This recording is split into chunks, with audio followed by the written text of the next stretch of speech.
Members, we will promptly begin in the next 35 seconds.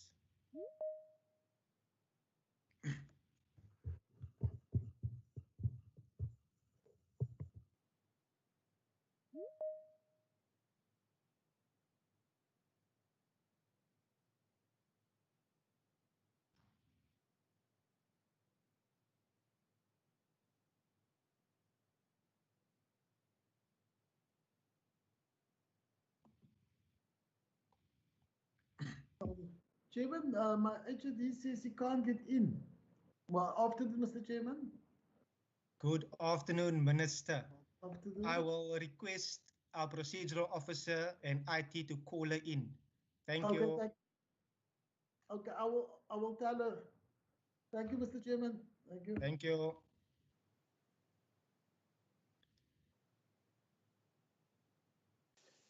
Chairperson.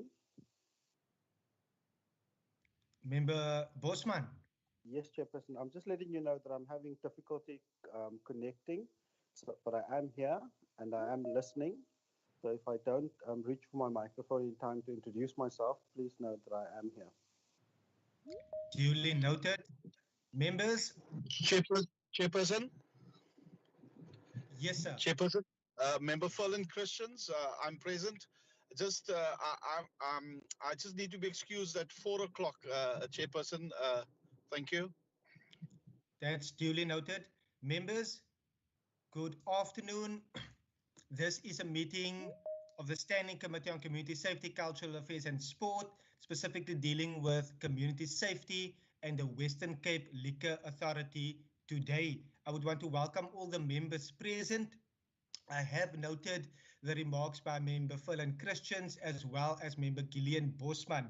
I will allow members to introduce themselves for the record, thereafter for the Minister to introduce himself, and if the HOD is logged in, for her to introduce herself, as well as Advocate Peterson. Can I give over to the members? Good afternoon, Chairperson Lorraine Botha. Good afternoon, Chair Mesuli Kama. Good afternoon, Chair Rachel van Vogel. Good afternoon, Chair Ayanda Pans. Good afternoon, Chairperson Gillian Bosman. Good afternoon, Chairperson Furlan Christians. Good. Thank you, members. We are a full house today on a Friday. Thank you for your commitment. I will now hand over to the Minister and the HOD. Thank you, Chair. Good afternoon to all the members, honorable members, and to the staff. I'm not sure whether my HOD, I know she was waiting in the lobby now to be let in, but I'll just make my some introductory remarks. And then Minister, we will get to that shortly. Oh, okay. So I'm Albert Fritz, ABC for Community Safety. Thanks very much. I'll ask the other staff who's online to just introduce themselves. Thank you. That's duly noted. Thank you, Minister. I allow officials to introduce themselves for the record. Good afternoon. I'm Lindy Govender, Chief Director Management Support. Good afternoon. It's Simeon George, and I'm the Program Lead for Security Risk Management. Good afternoon, members. Good afternoon, Chairperson, members. Mohammed Friesler, CFO for the department. Thank you.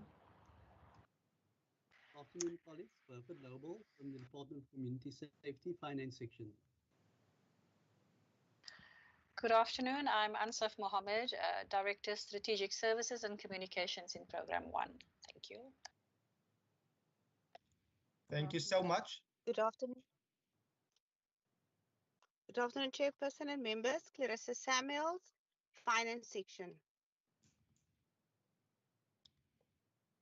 Good afternoon, Chairperson and members. Nuran Galant, Strategic Services and Communications. Thank you so much.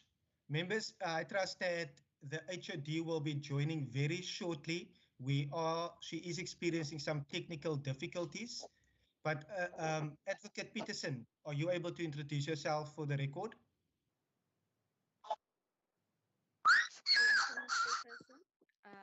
Letitia Peterson, Acting CEO, Western Cape Legal Authority. Thank you so much for your presence. With us, we also have our Procedural Officer, Mr. Wasim Matthews, as well as Senior Procedural Officer, Mr. Ben Daza, as well as our Assistant, Mary Ann Burgess, as well as IT support. Thank you so much to everyone for being in this meeting. It is a Friday afternoon, and you are most welcomed. Allow me to double check if we've received any apologies. Mr. Matthews? Good afternoon, Chairperson. Sharifa Dawood on behalf of Hanmarie Marshall, Community Police Relations. Thank you. Duly noted. Thank you. Mr. Matthews, we have a full house, so I doubt any apologies were tabled for today. Chairperson, no apologies. We are working on getting the HOD in, so IT is on it. Thank you so much for the update. Members, in terms of our rules of engagement for virtual committees, we've been at it for over a year now, and I will basically refer you to the ATC of Friday, the 17th of April, 2020. The order of the meeting today is for us to discuss, deliberate and engage on vote for community safety in the schedule of the Western Cape Appropriation Bill 2021. I want to draw your attention that meetings about appropriations are considered public meetings, public hearings, and therefore an opportunity will be afforded to members of the public for any input. We will deal with the appropriation of the Western Cape Liquor Authority firstly.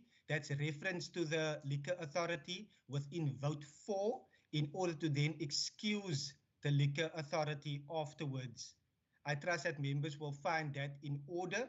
I will also want to, for the record, state that although we have a scheduled date for the 24th in order to consider our report, I believe that we have sufficient time today in order to adopt our report after we have deliberated and discussed it with the department.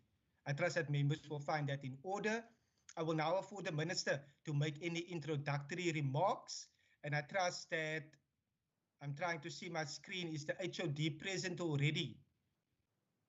Okay, not yet.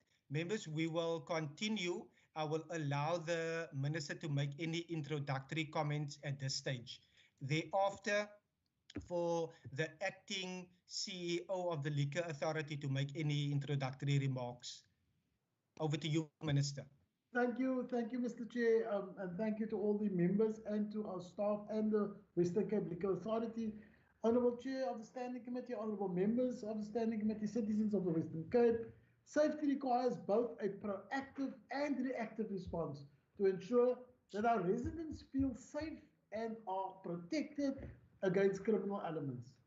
With this in mind, we are hard at work, Mr. Chair, for implementing the Western Cape Safety Plan through the deployment of the Law Enforcement Advanced Plan, and that's called the LEAP plan.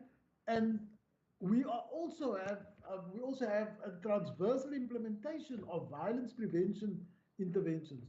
These include a focus on social cohesion and urban design. And I think it's very, very important just to focus on that. It's important that our budget speaks to this government's collective aim of halving the murder rate over the next year. Today, the department will be presenting the main budget for 2021-2022 financial year.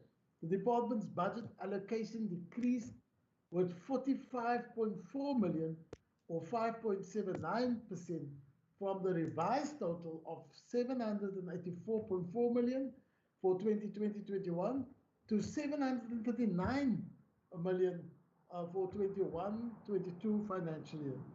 The decrease is attributed to less funding being transferred to the City of Cape Town for the implementation of the LEAP program, but make no mistake, our next tranche of LEAP officers is well on the way.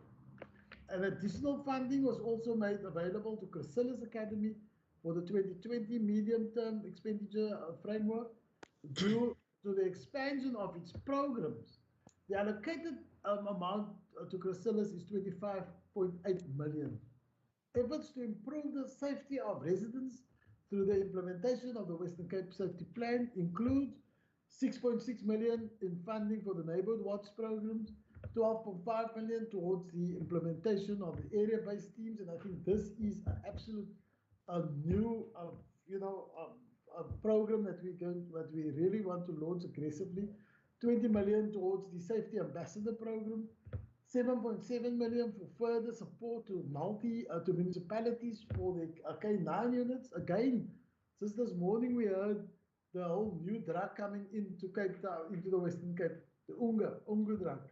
And the K9 unit has managed to stop on the highways coming into the Western Cape quite a number of those, imports. Our effort to fulfill our constitutional mandate to perform oversight of the police in the Western Cape, 90.3 million has been allocated for 21-22 financial year, which represents an increase of 20.8%. Now that is important because we need to sharpen and also look at what we mean by oversight. Is it visiting police and ticking boxes at police stations, or is it actually looking at police efficiencies and the way they perform and the way you have seen some of the police brutalities in some cases? Included in this increase are the transfer to district municipalities, totaling 11.6 million for the implementation of their safety plans. The implementation of these safety plans has seen us deploy a total of 64 police and traffic officers to the Cape Winelands over the past month. We have further set aside 25.9 million in our efforts to promote police efficiency. In practical terms, we allocated 10.3 towards the Western Cape Police Ombudsman and 15.6 unit. By continuing with the important work of promoting police efficiency, we will continue to hold SAPs to account and push them to improve with management program and its important initiatives. This program has been allocated 118.8 million. This represents an increase of 2.4%. This will support the department in the establishment and support of K9 units and will ensure that we continue our efforts to professionalize, accredit, and resource our neighborhood watches.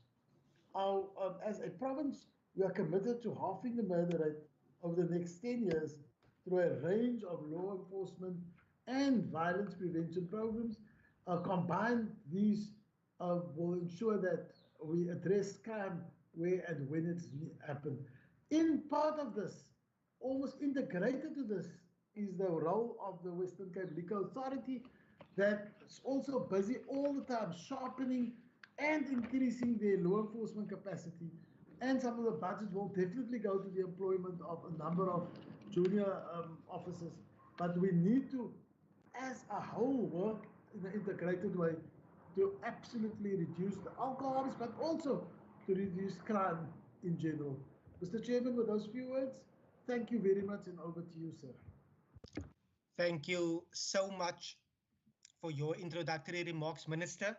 I have noted the attendance of Advocate Pillay, HOD Community Safety. We will afford the HOD any introductory remarks from her side. Thank you, Chairperson. My apology, I had some technical difficulties. So good afternoon to you, Honourable Chair and members. Just from my side, in the interest of time, I would just like to say that in terms of our department, I think we are on track with our repurposing and our realignment towards the safety plan deliverables, as well as the recovery plan of the province post-COVID. And you will see as we move through the budget that we have aligned our budgetary allocations towards that end. We've had to, due to fiscal constraints, consider reprioritizing some of our programs, etc. But we firmly believe that the reallocation of our budget and our reprioritization is going to result in the necessary impact and felt in communities, especially those that have been faced with the high rate of murder and gang violence, etc. And I think, as I indicated, our budget is reflective of our new way of work and us focusing firmly on service delivery and being more service delivery orientated as a department. Thank you, Chair. Thank you so much, Advocate Pillay. Members, as I've indicated earlier on, I will now table the entire vote. We will deal with specific components dealing with the Western Cape Liquor Authority. Hence, I will note Advocate Peterson for introductory remarks. Thereafter, we will engage and deliberate and the Liquor Authority, and thereafter public input, and then closing remarks from the Liquor Authority before we get into the vote on a page-by-page number for community safety. I trust that members find that in order. I will now note Advocate Peterson. Thank you, Chairperson. Good afternoon, Honourable Chairperson, Honourable members, Minister and officials from our custodial department. Thank you for this opportunity for us to brief you this afternoon and to engage with you. In opening, the aims of the Western Cape Legal Authority is to effectively regulate in the public interest, and I think our budget going forward is also reflective of that as part of our aims to align to the Western Cape Government Safety Plan through various policy initiatives, which is aimed specifically also at alcohol harms reduction. For this reason, self-sustainability, I think, is very high on our agenda, and our aims towards reaching self-sustainability has vigorously already begun in the year before us. And we are aiming to approach that through a twofold approach, which is basically through progressive fee increases over the MTIF period, and that we aim to reach through engagements with all relevant stakeholders, as well as talks of previously where we've mentioned about the differentiated pricing model, which has also been included in the current urgent legislative amendments.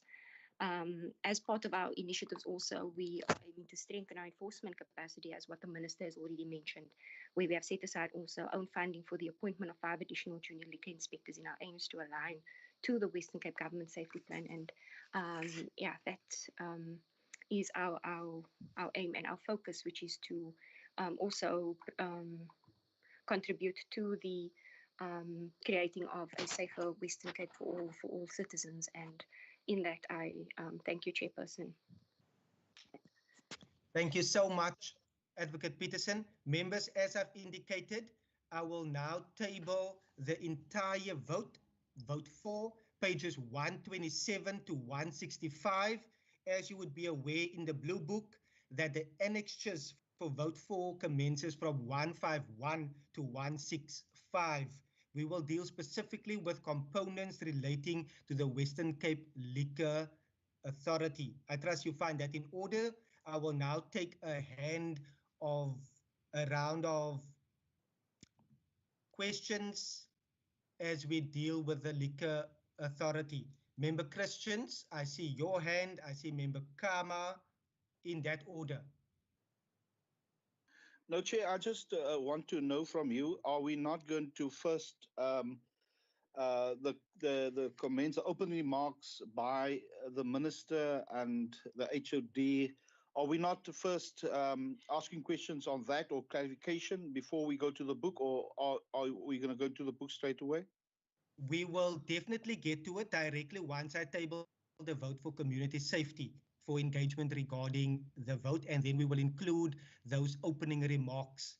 I trust that members have made notes on remarks that were made. Would that be in order with you, Member Christians? 100%, thank you. Yeah, I'll wait until it's question time. Thank you. No, thank you so much. Member Kama, I note you, sir. Thanks, Chair. You said we ask on the pages that are in connection with the Liquor Authority, right? Yes, sir. Components relating to the Liquor Authority for the entire vote, so that we are then able to engage the Liquor Authority and thereafter excuse the Liquor Authority in order to further their work that they have in their own office. I trust you find that in order. Thank you. That's in order. Thanks, Chairman. My question, Chair, is actually on page 139. as it relates to the policy developments. I think the first paragraph there speaks about the department will submit a proposal on the fees of the Western Cape Liquor license application and renewal fees to Provincial Treasury. Now, what I want to understand, Chair, is that because the last time I checked on many briefings to the committee, was that the authority is still looking at different pricing models. Now, what I want to understand is that is there a model that has been decided upon? Will this model see an increase in all the whether it's an application fee or a renewal of the license?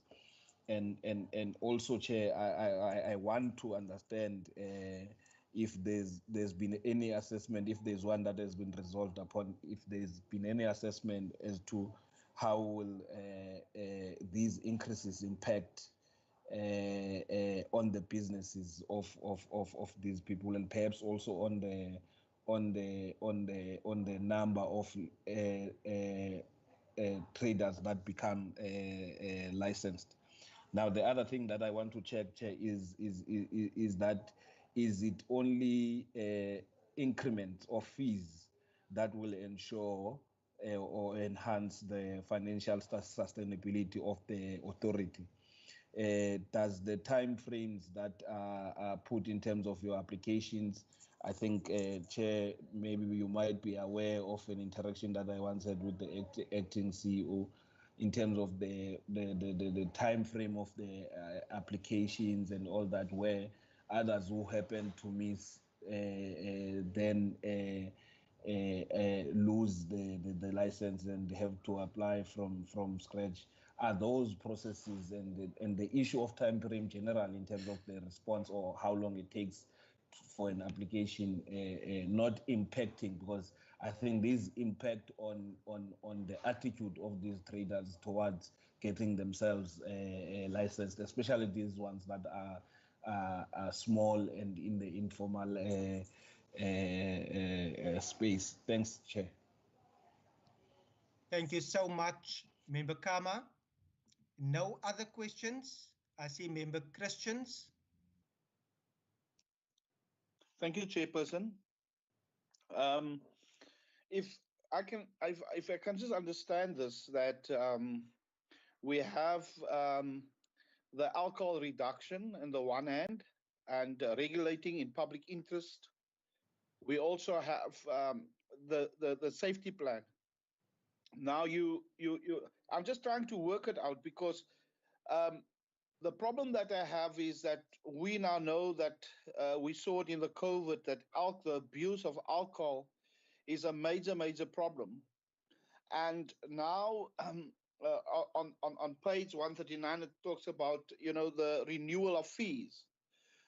And I welcome the appointment of more inspectors. But currently what we're facing, and this is just what we hear, when we put fees on the liquor outlets, on those people, when we increase the fees, when you increase the fees on the liquor outlets, it means that their profits will be less.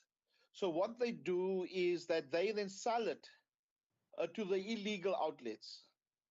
And I mean, we spoke about that. So the legal outlets, to generate extra revenue, and also in the COVID period where places had to be closed, they are following the rules as put out by the liquor authority. They follow all the rules, but incidentally, they get their liquor out to the illegal outlets, and that is how they get their money back.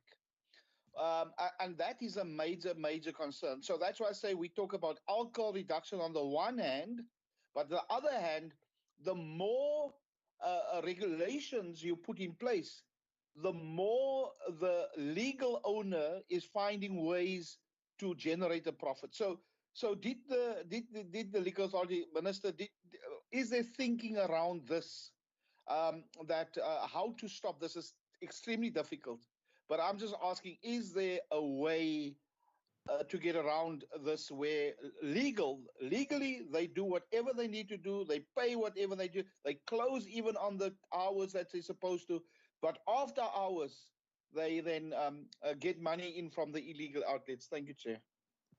Thank you, Member Christians. Member Barnes. Thank you, Chair, for the opportunity. I only have one question on page 138, table 7.3. I just want to know if the Liquor Authority conducted any oversight visits at schools since they are allowed to sell liquor. If so, do schools really need licenses to sell alcohol? Can I just be answered on that question, Chair? Thank you very much. Thank you so much, Member Barnes. I note Member Botha and then Member Bosman in that order.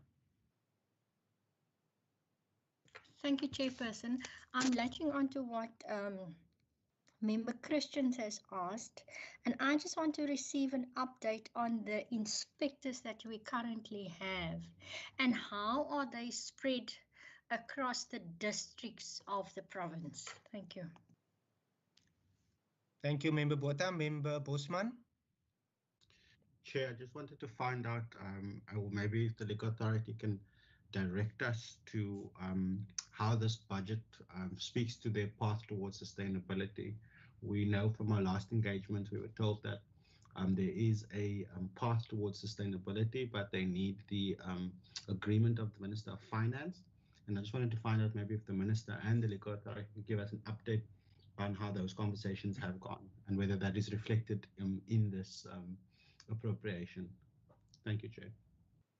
Thank you so much, members. If I can add, in terms of latching on to Member Bosman, Acting CEO, there's an amount of just over 44 million that has been budgeted, but also for the outer years, and especially seeing that there is a pathway towards self-sustainability. Do we have a end date in mind to say that we would like to have it self-sustainable by this date, for example? But then on page number 132, if we are able to get an update with regard to the process of amending the Western Cape Liquor Act, especially around the significance impact test that is currently being conducted, how far along is that one, and if we can get an update in that regard. Thank you so much. I will now note Advocate Pillay and the Minister and any official to engage around the questions. Over to the department. Thank you, Mr. Chair. I'm going to just make a few overall comments of, I think everyone's just about basic principles, and I think we can then zoom into the specifics to the department through the HOD and Chief Director Samuel George, and then to the Western Cape Liquor Authority for, around inspectors, etc., etc. But I think there's a general, a number of people are asking about sustainability and license fees, and the whole issue of the Western Cape Liquor Authority becoming completely sustainable. And then Member Kama specifically asked, and I think Member Christians kind of alludes to a similar issue around licensing fees. And I think part of the thinking of honorable members from the department, and I think from the Liquor Authority, is that we need to look at, there must be some kind of differentiated license regime. You can't have Macro, which is a huge multinational, paying the same license fees for trading in liquor like someone who owns an outlet in Manenberg or in Kailicha. And so part of what we're asking and what we're looking at is where a person sells where it's relatively small, that we look at his license fees being proportionate to what his output is, to how much he sells, And so the person in Kailicha who's running there in the informal settlement that Honorable Kama is talking about will pay far less than the Macro or the Big Pick and Pay or all those supermarkets. And that's where the point that Honorable Christians is making is you'll find it's those big legal outlets that, you know, and I mean, I know we're busy looking at the number of it. They're the ones who distribute, they actually become incredible distributors of liquor to the illegal outlets, you know, to sell over the week. So they still make their money whether it's Sunday or not, or Monday, whatever day they're supposed to be closed. So I just want to talk, and I think the department and the Western Cape Liquor can speak much more to that. The issue of Honorable Buns about school selling liquor, that's, you know, I mean, we all know, I don't know which school, you must take me to a school to go buy a bottle of whiskey at some school where I can buy it, you know. Because when on the odd, and I think what the last you know, regulations of the Department of Education, what it said was that if they have an event, and I know that you know there's no events, nowhere are there events with COVID. No, and you know, it's this fair at the school or the beer garden that they have when they have this fair. So it was related to that. It's not like you can go on a Monday and go buy a bottle of whiskey at the school. So I just want to make that. And when they have all those special events, they need a special license for that event, which in any case all the time did before. Honorable Botha, I think the inspectors, you can get that from the Western Cape Liquor Authority. And then I think the path to sustainability is a very, very interesting and important question from, I think, both Honorable Bosman and Honorable Allen, because I think we've been grappling, and then when this last increase was so minute that it could never ever make the entity kind of self-sustainable. You know, and it was done because of COVID. It was done with all of that in mind. But I think that path is still the path to go. I know they're about to appoint a new CEO in the liquor, Western Cape Liquor Authority, and I think he will come with some new innovations and perhaps look at how one can move forward. But I think that's definitely on the path. And then, of course, the amendments and some of the stuff that the Honorable Allen just asked at the moment around all those amendments and pricing and all of that. That's all part of the package of the amendments that the department and the Western Cape Liquor Authority will report on now. Thanks, Mr. Chairperson. Thank you so much. I'll note Advocate Pillay, who will then direct if any questions would be further answered by any official or the CEO of the Liquor Authority. Over to you, Advocate Pillay.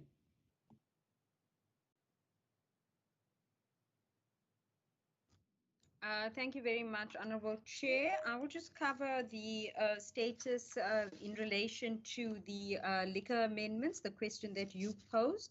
So our team, led by our Chief Director, Simeon George, presented our quick win amendments as contained in the significance test to the Regulatory Impact Assessment Steering Committee on the 23rd of February. And the committee then responded as follows, that the proposed amendments table do not require a regulatory impact assessment, which would then definitely shorten the process. The amendments requiring public participation should not adversely impact on business expansion. And they also found, should the return of liquor after payment of an admission of guilt fine prove not to be a deterrent, more emphasis must be placed on the illicit selling of alcohol. So our process then going forward would be finalizing the drafting instructions to our legal services, and then we will also undertake a public participation process. I will just quickly give you a brief overview of some of the quick amendments that we tabled, and they are the return of liquor on payment of an admission of guilt fine, offences relating to minors, public participation process introduced when applying for extensions to be done to the liquor premises, expansion of the powers of committees in terms of Section 24, expansion of the appeal tribunal, information to be placed before the liquor licensing tribunal, providing for a record keeping of liquor sold, additional requirements for delivery of liquor, return of incomplete applications, short payment of or late renewal of licenses, publication of notices of applications, change in the process to appoint managers, letting of liquor premises to only licensed persons, and then finally an amendment to deal with the calculation of penalties for late payments. So we trust that this process will be underway after we submit to the cabinet meeting in the next 2 weeks approval for an in-principle approval to cabinet for the amendments as I've just outlined, and then take it forward with a public participation process as we have done previously. Honorable Chair, if you will allow me, I will also ask Mr. George if he would like to make any additions at this time. Thank you. Honorable Chair, just maybe to add that we did not abandon the other very significant proposals on the table as far as amendments to the Western Cape Liquor Act is concerned. It is just that those require a process that is normally referred to as a full RIA, which means it has to be considered within the regulatory, within the framework that regulates such significant kind of changes. That relates to the minimum unit pricing that is considered at this given point in time, the hours, for instance, the zoning aspect.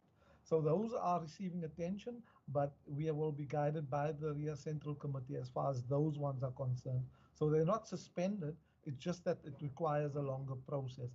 So the thought was not to hold up the entire amendment process, but in fact to proceed with those that are capable of implementation sooner rather than later. Thank you.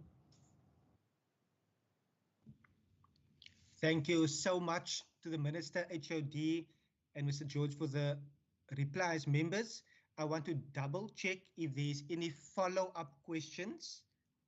Any follow-up questions pertaining to your initial question, but I will also wish to highlight the chat function where I will drop messages pertaining to any rule, etc. But we have, in terms of the flow of the meeting, once you have asked your question, I will encourage you to please lower your hand. It will assist hugely. Thank you so much. I will note Member Bosman, Member Kama, and Member Barnes in that order. Any follow-up questions? Chair, just if I could ask them, just based on the comments made by Mr. George on the amendment to the Western Cape Legal Authority Act, in terms of running a process now and then waiting for the, and I think I heard correctly, the RIA committee to come back to give guidance on those amendments that would affect the regulatory framework. Does this mean that we're going to be running the process one now and then passing a piece of legislation and then starting another process of amendment? And has those costs been included as well over the medium term in terms of running public participation, etc., and also making sure that members of the public are able to meaningfully participate, just in terms of what the cost of running double processes are going to be? Thanks, Jay. Thank you. Chairperson, can I respond to that? We will get Member Kama, then Member Barnes, and then the department can then answer as a group. Thank you. Thank you, Chair. I think my first follow-up has been well covered by Member Bosman. My other follow-up, Chair, is actually on the question of Member Barnes. I understand, I think the Minister is correct when he says that schools must apply and all those things. Now, but what I want to get a sense of is what is the involvement of the Liquor Authority to ensure that all the regulations that are in place to make sure that the learners do not have access to this liquor or any other contravention that might be made in that process of having such an event what would be the involvement of the authority? I'm asking this, Chair, because I think even the Minister, I'm not touching on the remarks that he made earlier, the opening remarks, but he speaks about a department that is proactive and reactive. Now, I want to get a sense of proactiveness in this instance. Thanks, Chair. Thank you, Member Kama. Member Barnes. Members, if you've already asked your question, can you please lower your hand? Thank you. Thank you for the opportunity, Chair. However, Member Kama has partly covered me. What I wanted to know from the department is the process of doing application for a school for licensing in the case that the MEC is describing. Is it the same as a process that one would be applying for ordinary liquor license? Can we be enlightened, because some of us are not involved like physically daily? Can we be enlightened on the differences between the two? Thank you very much, Chair.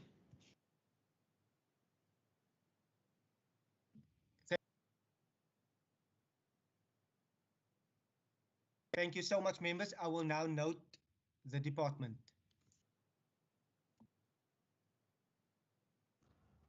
Chairperson, if you'll allow me, I'll respond to the first question. I think it was posed by Honorable Member Bosman.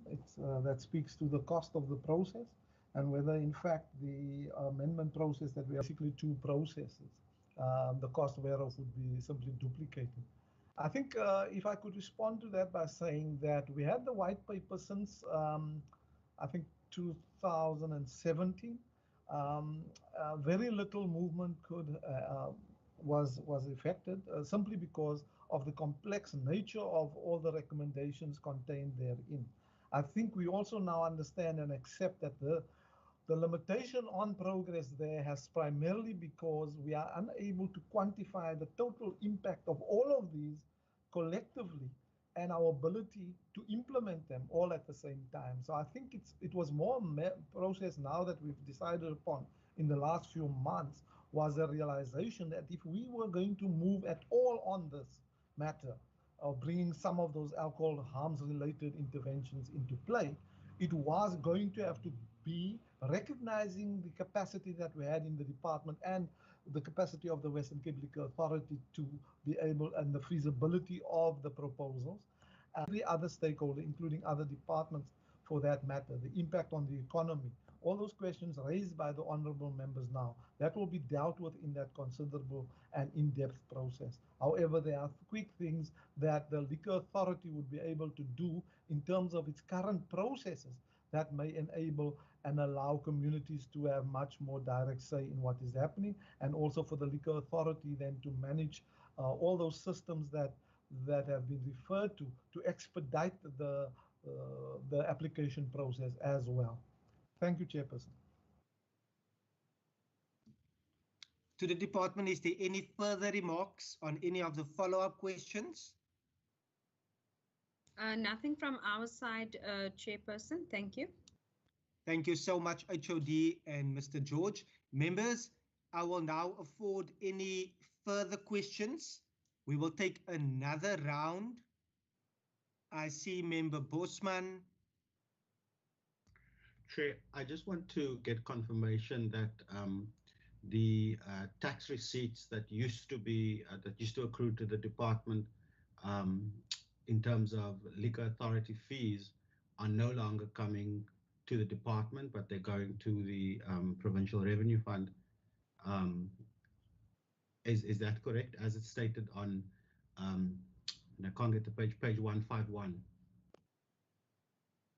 Thank you so much, Member Bosman.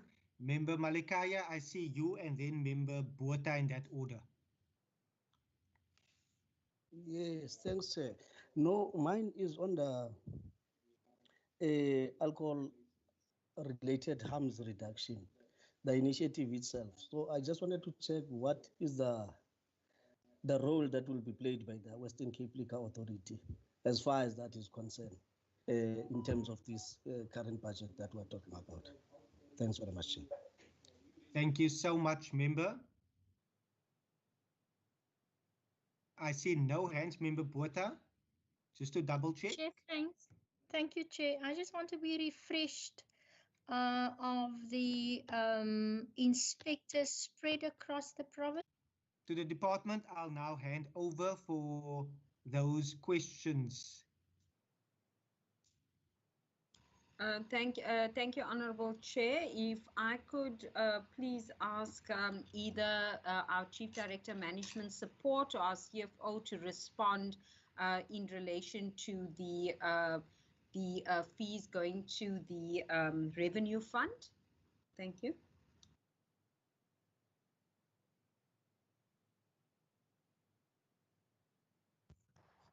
Chair, sorry, Lindy, do you want to respond or should I? Through you, Chair, that's fine, CFO. You can carry on. Thank you. Chairperson, so yes, we do see the funds, but as a department, but it's not recognized in the financial statement of the department as a revenue anymore, because we are considered to be a conduit for the ultimate endpoint of the funds going directly to the provincial revenue fund, as it was within provincial treasury. So the principal agent relationship is that the principal in this case would be the provincial treasury revenue fund. So the member is correct in that interpretation. Thank you, Chair. Thank you, Honourable Chair. If I could then hand over to the Acting CEO of the Liquor Authority to answer some of the other questions. Thank you.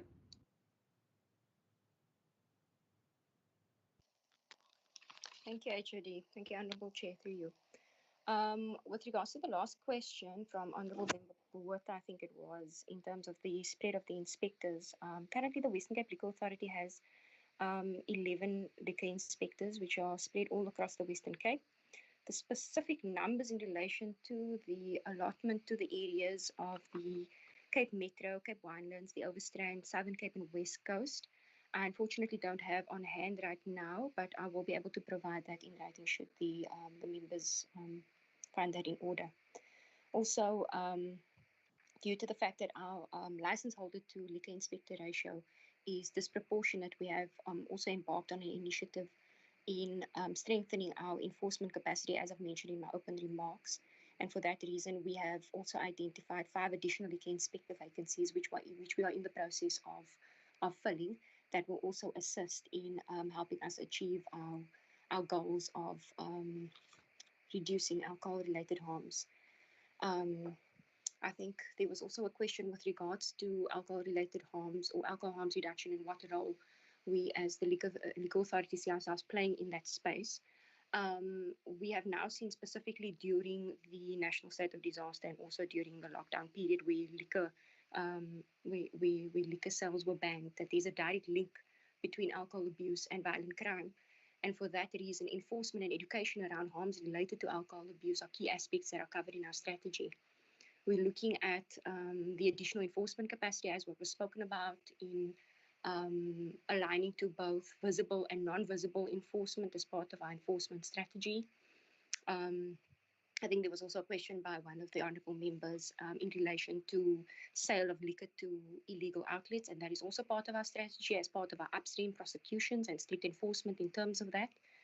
And also the education and awareness around the harms that is created by alcohol abuse, which we have also incorporated as part of our education and awareness campaigns, which is directly linked to those aspects.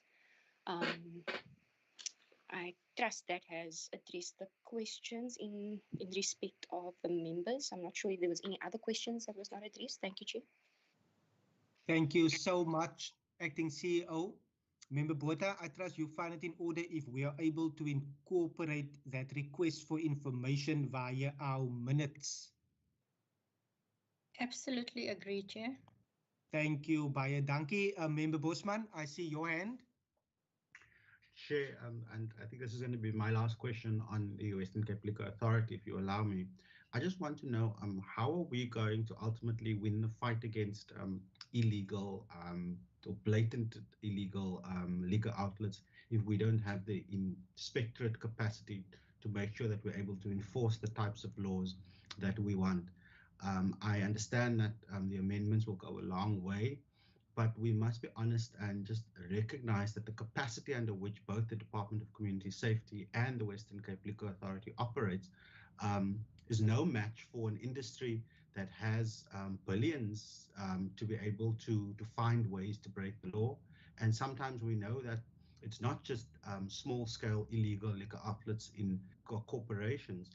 And specifically when we're talking about implementing alcohol harms reduction, we know that the industry is also able to outspend, and we've seen now with the run-up to the National Minister of Finance making his budget speech, how a company like South African Breweries have blatantly used social media and television to influence people's thinking around what the minister should, when we give such a small appropriation to community safety in general, when it's such an integral function when it comes to ensuring safe communities and ensuring that liquor is sold in a responsible manner. Thank you, Chair. Thank you so much, Member Bosman. I see Member Botha.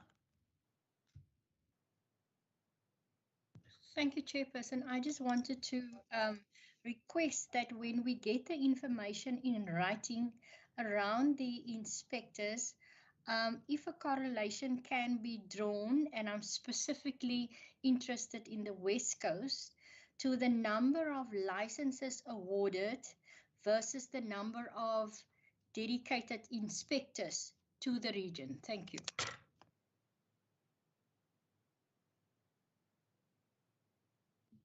Thank you so much. I'll now hand over to the department. Chair, before we hand over to the department, can we just ask I think Honorable Buns' question wasn't answered about the process to apply for a special events license. Perhaps just to explain that to the Honorable Member. Duly noted, Minister. Thank you. Thank you so much.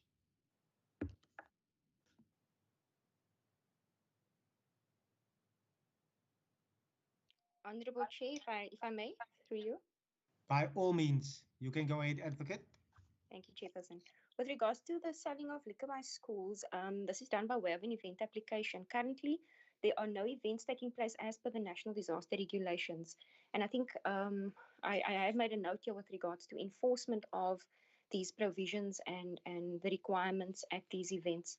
Usually there's a process whereby various role players provide comments into the application process. So it is a process where the applicant would apply. Notice of the application is given to the SAPS as well as to the municipality. The ward councillor would normally provide comments as well as the designated liquor officer for that area. We would also require approval by the school's governing body that they approve of this. And these events normally are scheduled to take place after school hours. So events never take place during school hours. And there are no sales of liquor to under 18s, etc. And all these conditions will normally be outlined in the license conditions of the event license once it is issued. The liquor inspectors also do inspections, and they also check up on whether there is compliance with the license conditions when these event applications are issued, and that ordinarily also happens with all our events. So there is strict enforcement of the provisions and the license conditions as what is issued with an event license application, as with all license applications, and this is then monitored by both the SAPS as well as by our liquor inspectors when the events do take place. But like I said, currently they are not. I hope that answers the question. Thank you, Honourable Chair.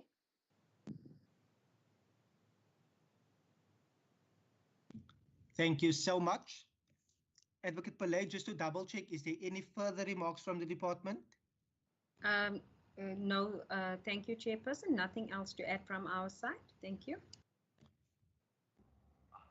Members, is there any further questions? Are we able to conclude this part of our meeting? Yes, Chair. We will be, thank you so much. We will be dealing with our committee business later, where we are able to compile our resolutions and our request for information. I trust that members are also capturing their resolutions and in request for information. To the Western Cape Liquor Authority, thank you so much for your attendance here. Between the CEO and the HOD or the Minister if there's any closing remarks based on this segment before I excuse any official from the Western Cape Liquor Authority. Thanks, Mr. Chair. From our side, I think Chairperson, Minister, I can guarantee you that I've not had any alcohol, but I may have skipped one major part. Mr. Wasim Matthews, can I just double check if we've received any requests from members of the public for input?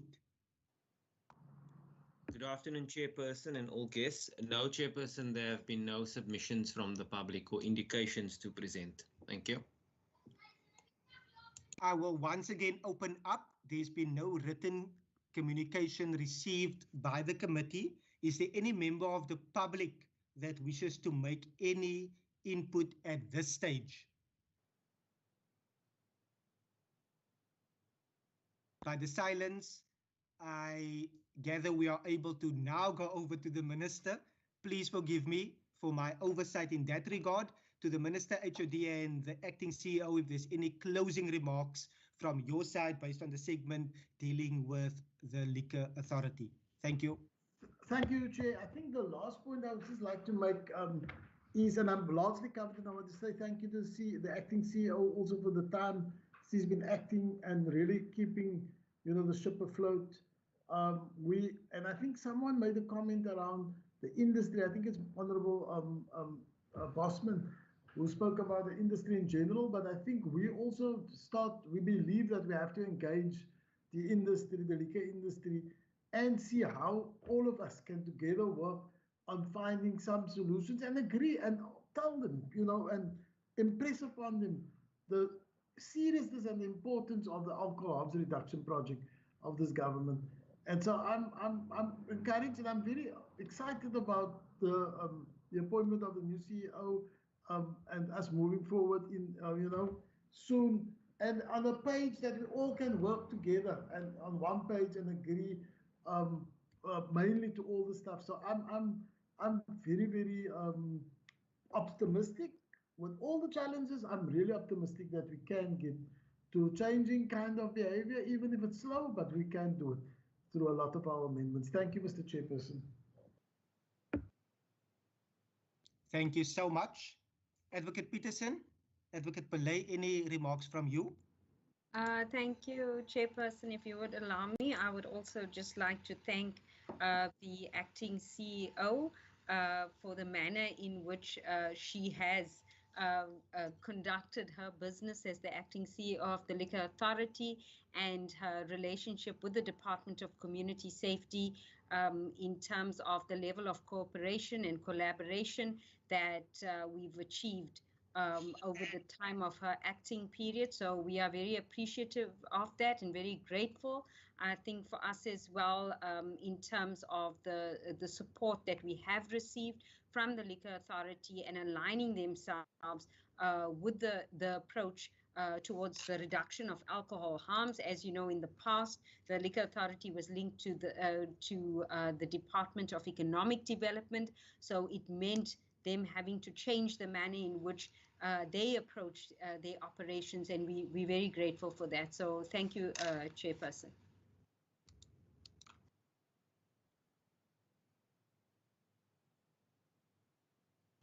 Thank you so much, HOD. If there's no further comment or closing remarks from Advocate Peterson, I see your light is up. Yes, here we go.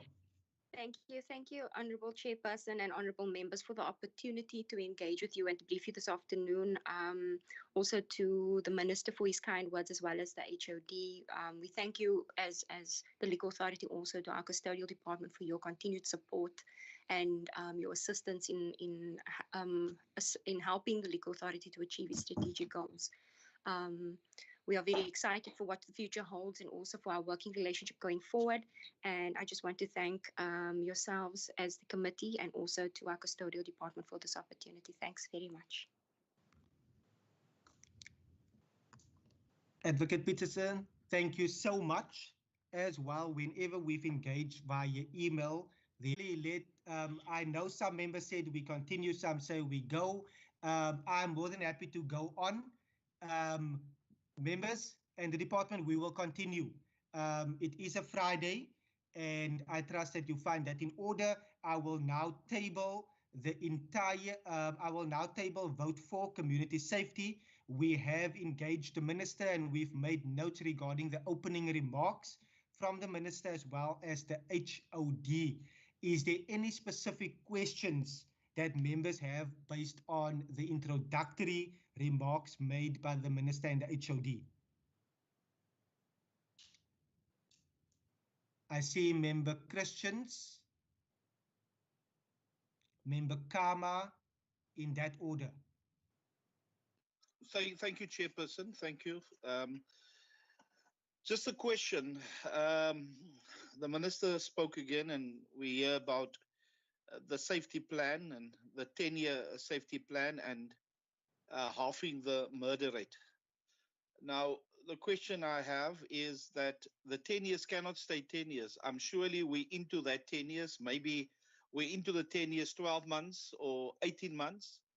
And if the minister can tell us that was there a reduction in the murder rate from the inception of the safety plan, and because I mean we would like to know, is there progress made to reduce the murder rate in the Western Cape or not?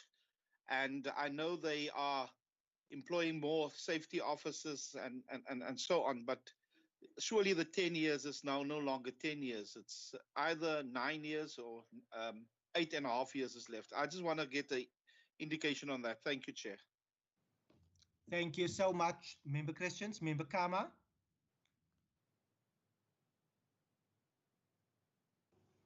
Thank you, Chair. Mine is quickly, Chair. I think the MEC in his remarks mentioned the other tranche of the LEAP officers and said they are on the way. If we can just get more clarity there as to how far are we now, what's the hold up? Thanks, Chair. Thank you so much. I'll hand over to the minister and the department.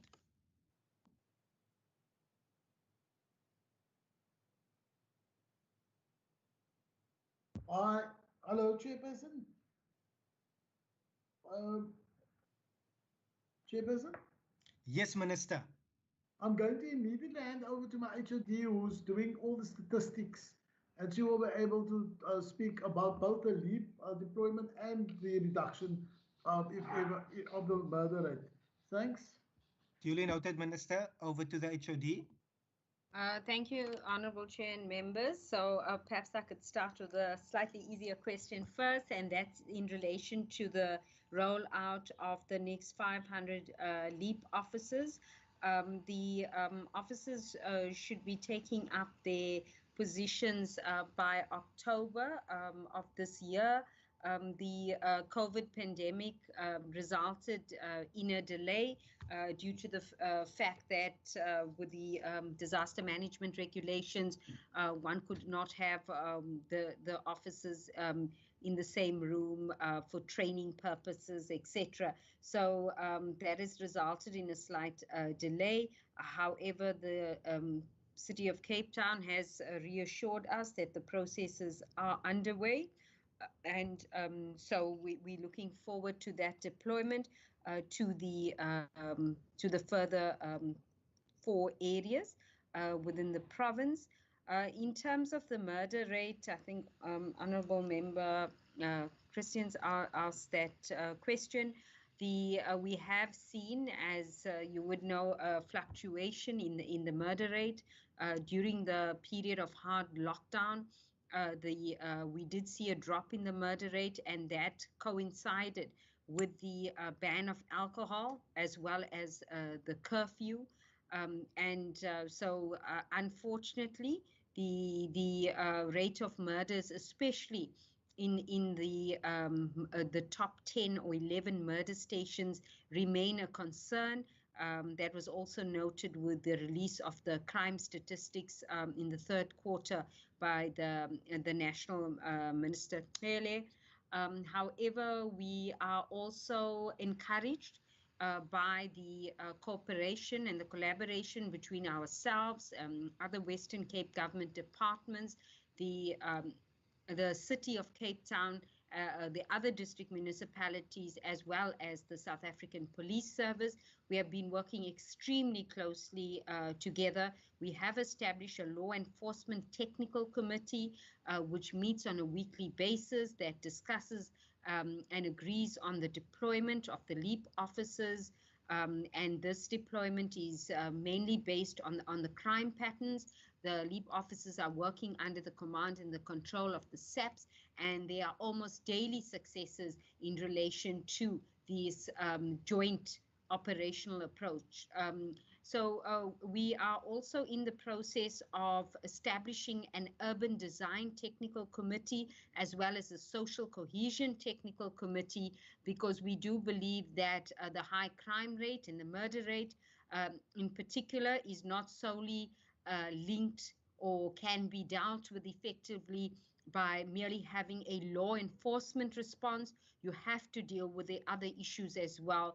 And just to say, in terms of the urban design technical work group, that would consist of the departments of environmental affairs and development planning, the departments of transport and public works, and the Department of Human Settlements, because we will look at spatial planning, we will look at the housing issues, and then social cohesion, which would be the Department of Social Development, Education, the Department of Health, and the Department of Cultural Affairs and Sport, to look at those other issues as well, addressing gender-based violence and the other drivers of crime which needs to be addressed. So we are confident, Honourable Member and Honourable Chair and members, that we are heading in the right direction. It's obviously not going to change overnight, but we're very encouraged by the level of cooperation that is taking place between ourselves as well as the National SAPS Department.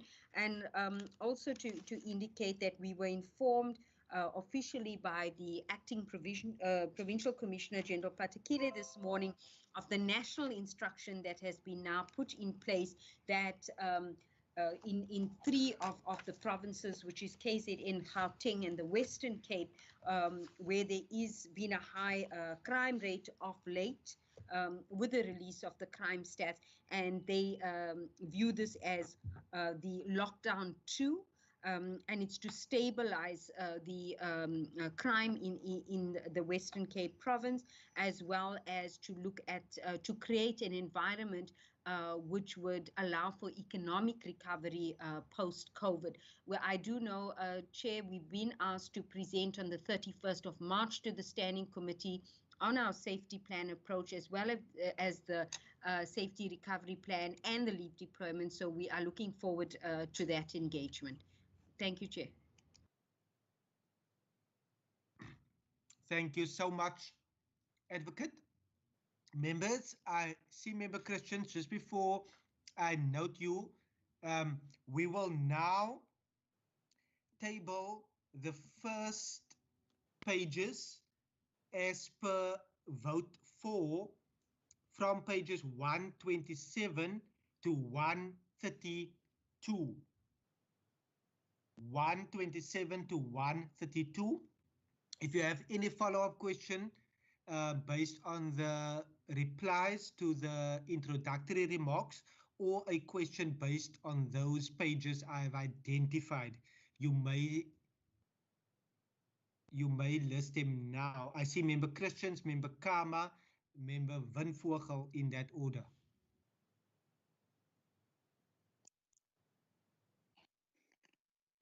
Can you hear me? I note you, Member Christians. Yes, Chair. Just a follow-up on the previous question that I've asked, and I really appreciate the comprehensive answer given by the HOD. But you know, when you say you have a 10-year plan with a safety plan, that is in your control. The other stuff is not in your control. SAPs, if they work with you, COVID, and all of those things is not in your control. But the department and the minister, the premier has made a bold stance to say we are going to reduce the half the murder rate with our safety plan. So that is, I'm not looking at the external factors. I'm looking on the control that the department have. So when was the commencement of the safety plan? And like I ask, are we 12 months or 18 months into it? And was there a reduction in the murder rate? So that is the question. I hear all the other stuff, but that is just what I'm asking. Thank you, Chair.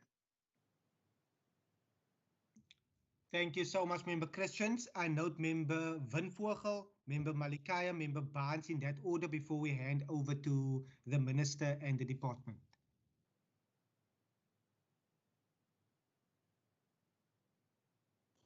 Chair, I hope my hand has not disappeared. I see you, Member Kama. You may go, Member Kama, then Member Vinvogel, and Member Malikaya and Barnes in that order. Thank you very much, Chair. My first question, Chair, will be on page 127 on your core functions and main services. I think the first service there of conducting oversight visits to substations in the Western Cape. What I want to understand there, Chair, is that in the past visits that we have had, are there any requests that are perhaps made by subs to the department or the government, and how, if there are any, how is the department or how is the department responding to that through this budget? The other question that I have, Chair, is on the very same page there on the bottom on creating safety partnerships and capacitating safety partners such as CPFs.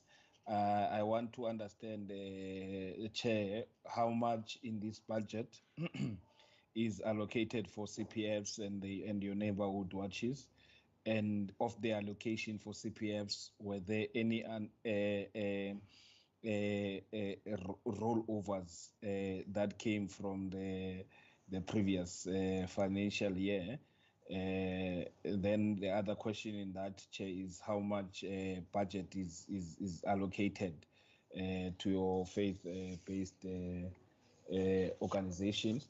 The other, Chair, the other question that I have, Chair, is on page 129 on your last sentence on the facilitation of safety plans for district municipalities.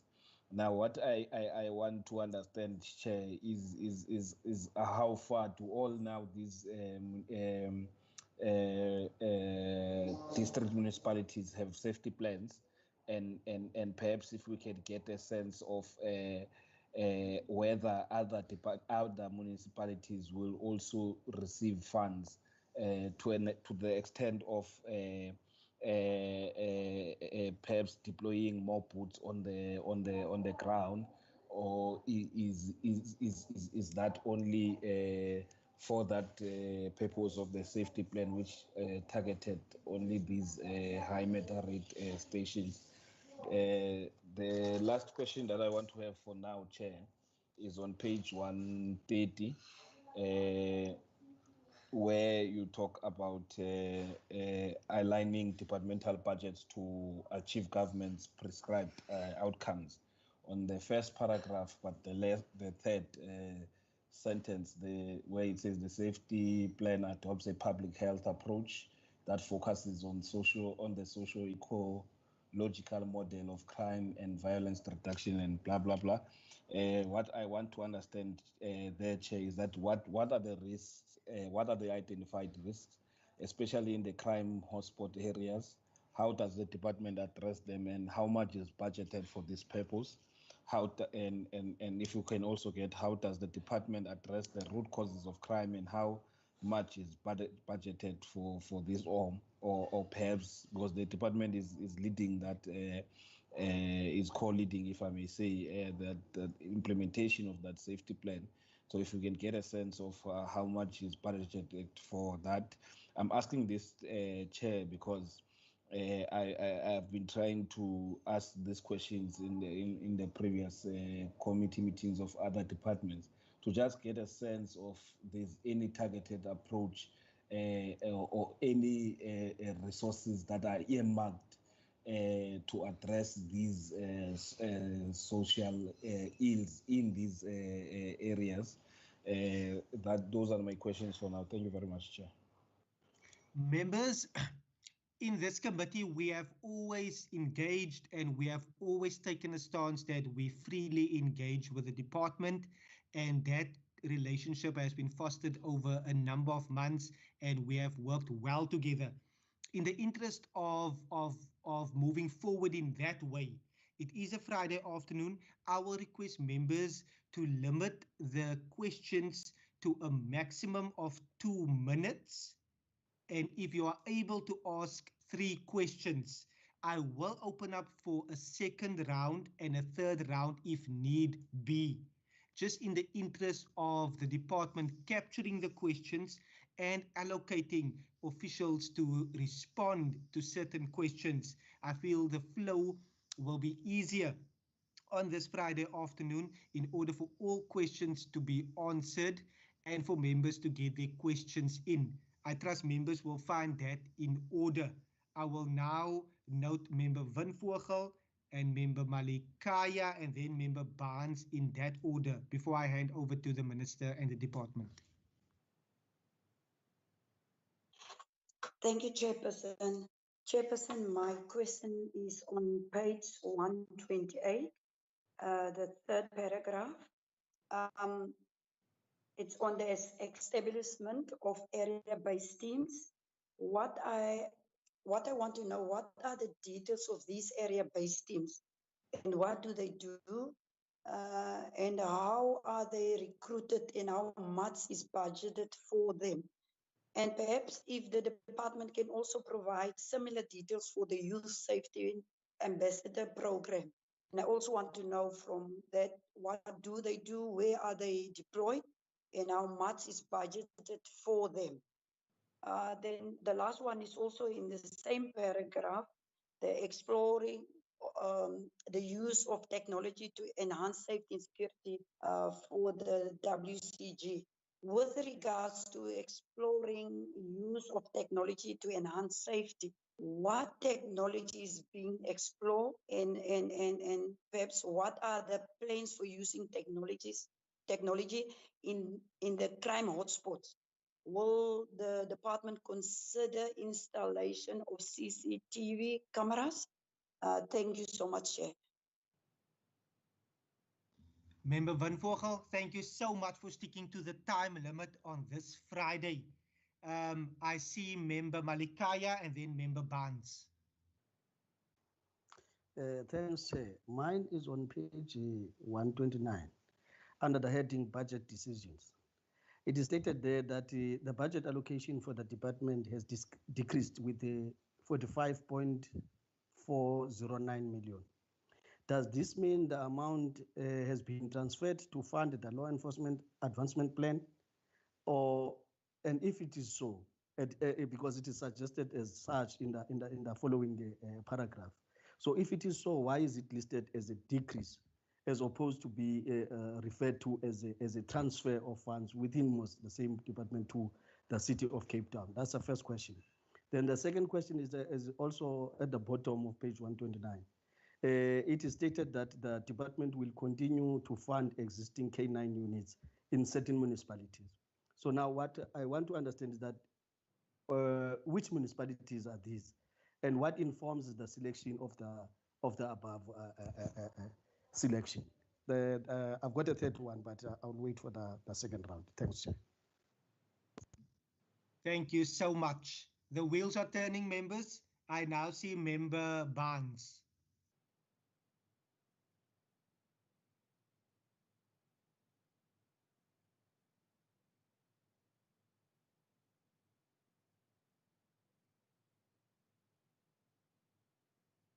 Member Barnes? Chair, apologies.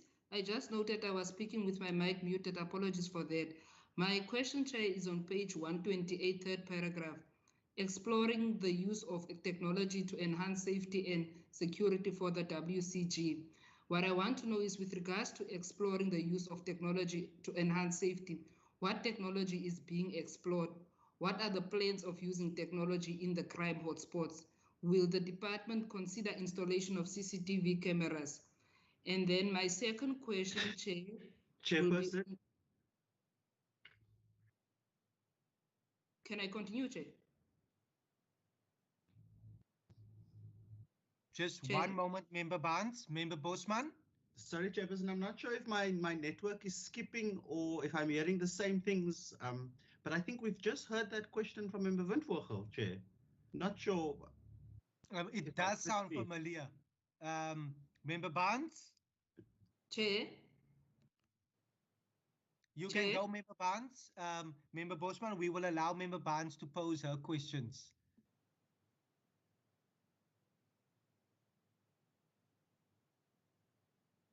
Chair? Member Barnes, you may go. I can hear you, Member Barnes. Are you there?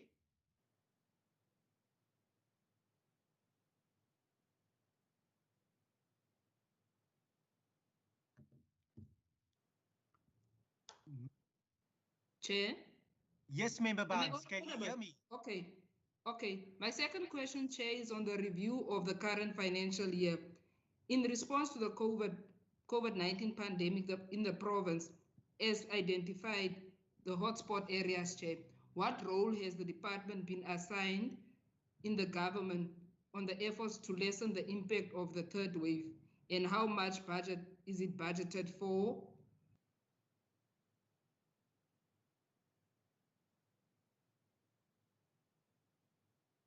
Member Barnes, we lost you there.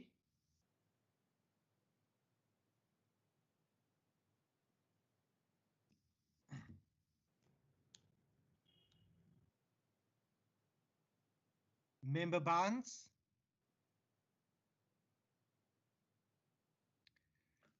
Members, it seems that there is some technological issues at the moment. We will come back to Member Barnes, to the department and to the minister. In moving forward, we will then strictly maintain questions to 3 questions per member in order to allow the department to adequately answer. At this time, before I hand over to the department, I will request from members to listen carefully to ascertain if their questions has been answered, should a follow-up be necessary. I will now note the minister, thereafter the HOD as per her direction, and then we will then come back to the members should any follow-up be needed. But if you've posed your question, please lower your hand. Thank you. Over to the minister. Thanks, Chair. I just want to answer, and I will hand over to the HOD, but I want to answer very directly Honorable Christian's answer. He asked, since the deployment of leave, whether, so the right answer is yes, there was a reduction of 5.9. Now, if you compare to 2019, 20 to 2021, then we don't have the last quarter for this current financial year that we're in, but there was a 5.9 reduction in the murder rate for the last 3 quarters. If we compare the last quarters of the previous financial year to this financial year, just the 3 quarters, then we see a 5.9 reduction in the murder rate. So, and then of course, it may change next. This is the problem with the complexity of this. This is not a type of science where we can just say, oh, this will work like this. Every attempt at all levels, in all spheres, to bring it down. As we said, from alcohol harms reduction, contributing to the reduction in violence. And this is, and someone asked something about the health approach that we are using. We get phenomenal statistics from the health department, early statistics, not only of the mortuaries, but also from the trauma rooms. How many people were shot? How many people were injured? That we get over weekends that can inform and provide evidence for us to decide the deployment and where one should deploy over, and looking at the trends over a period of time to see that this is where it comes from. These are the areas it comes from. You know, whether it's from a place called Delft, you know, into Tigerberg Hospital, or a place called Nova Park into Grootsky Hospital, and the trauma rooms of those hospitals. So it's just an absolutely amazing methodology to use. But the short answer, yes, there was a reduction. Yeah. So I'll hand over to the HOD to answer some of the other technical questions around partnerships of CPFs, you know, oversight, all of that. Thank you, Mr. Chairperson. Thank you so much, Minister. HOD, I know it's a Friday, but let me just double check. Were you able to capture all the questions? There was some technological issues as well, but were you able to capture all the questions? Honorable Chair, unfortunately not. We could not hear Honorable Member Karma at the beginning. So I'm not sure if we should try to attempt to answer some of them, and if we fail to do so, if that could please be posed to us again. That's all in order. I will allow Member Karma should he request that afterwards. But over to the department then. Thank you so much. Thank you, Honorable Chairperson. I'm going to also ask the Chief Director, Simeon George, and Lindy Govender to come in, as well as the CFO, on some of the budgetary questions that were posed. So just in terms of, as I indicated, I did not hear or we were trying to now try and figure out what was asked on the first question, but I will then try. I think there was a question on the oversight visits, but unfortunately I did not get the details of that. And then in terms of the budgets on the CPF and the neighborhood watches, I'm going to ask the CFO if he could please answer that, and then the rollovers from the CPFs.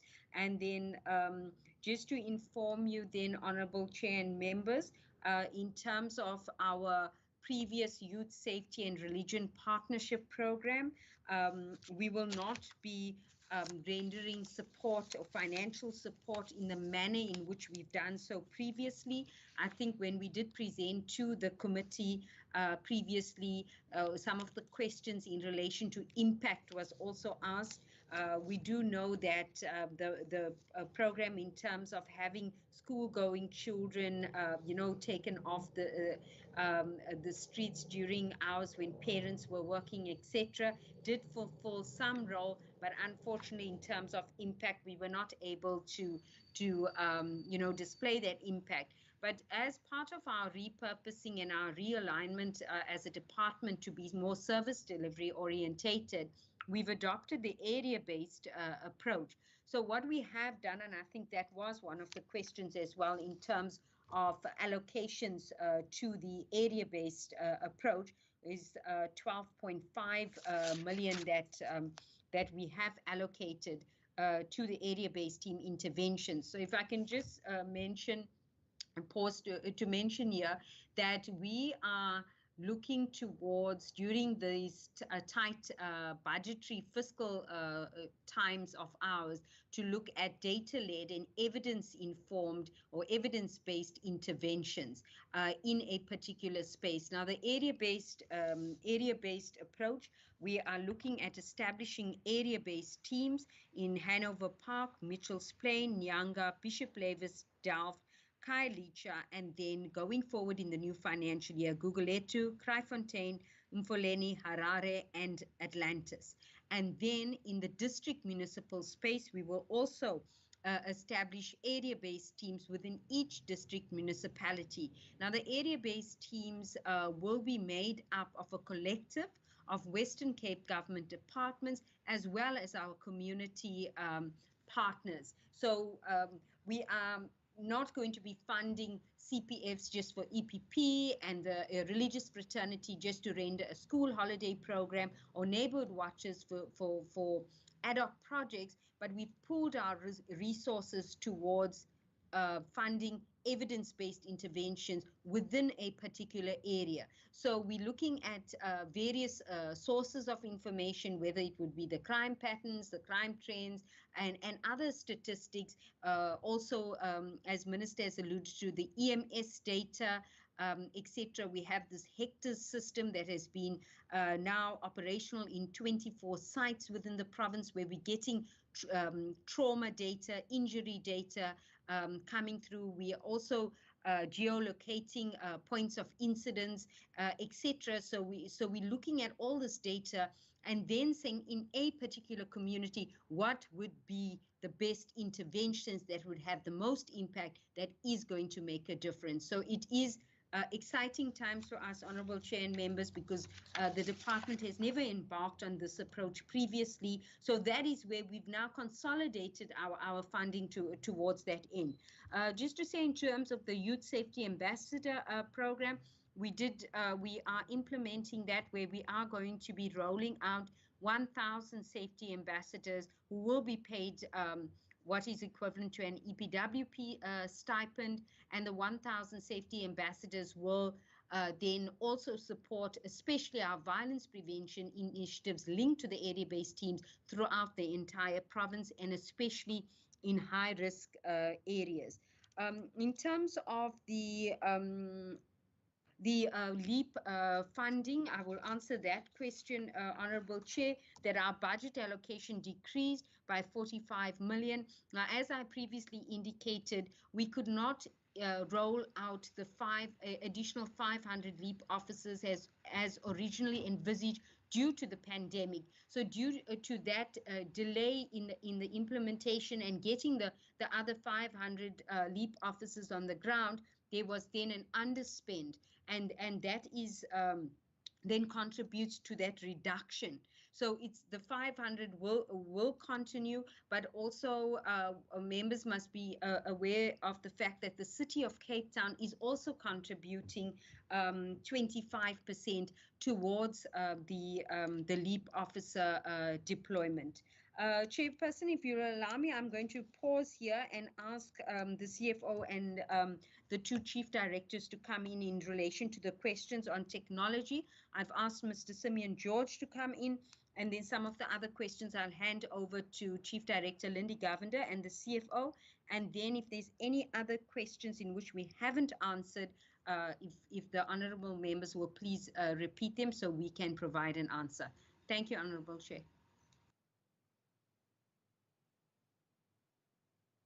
Chair, with your permission, Simeon George here, and I'd like to respond to the technology question. More specifically, what we will be exploring in that field, security risk management. May I please proceed?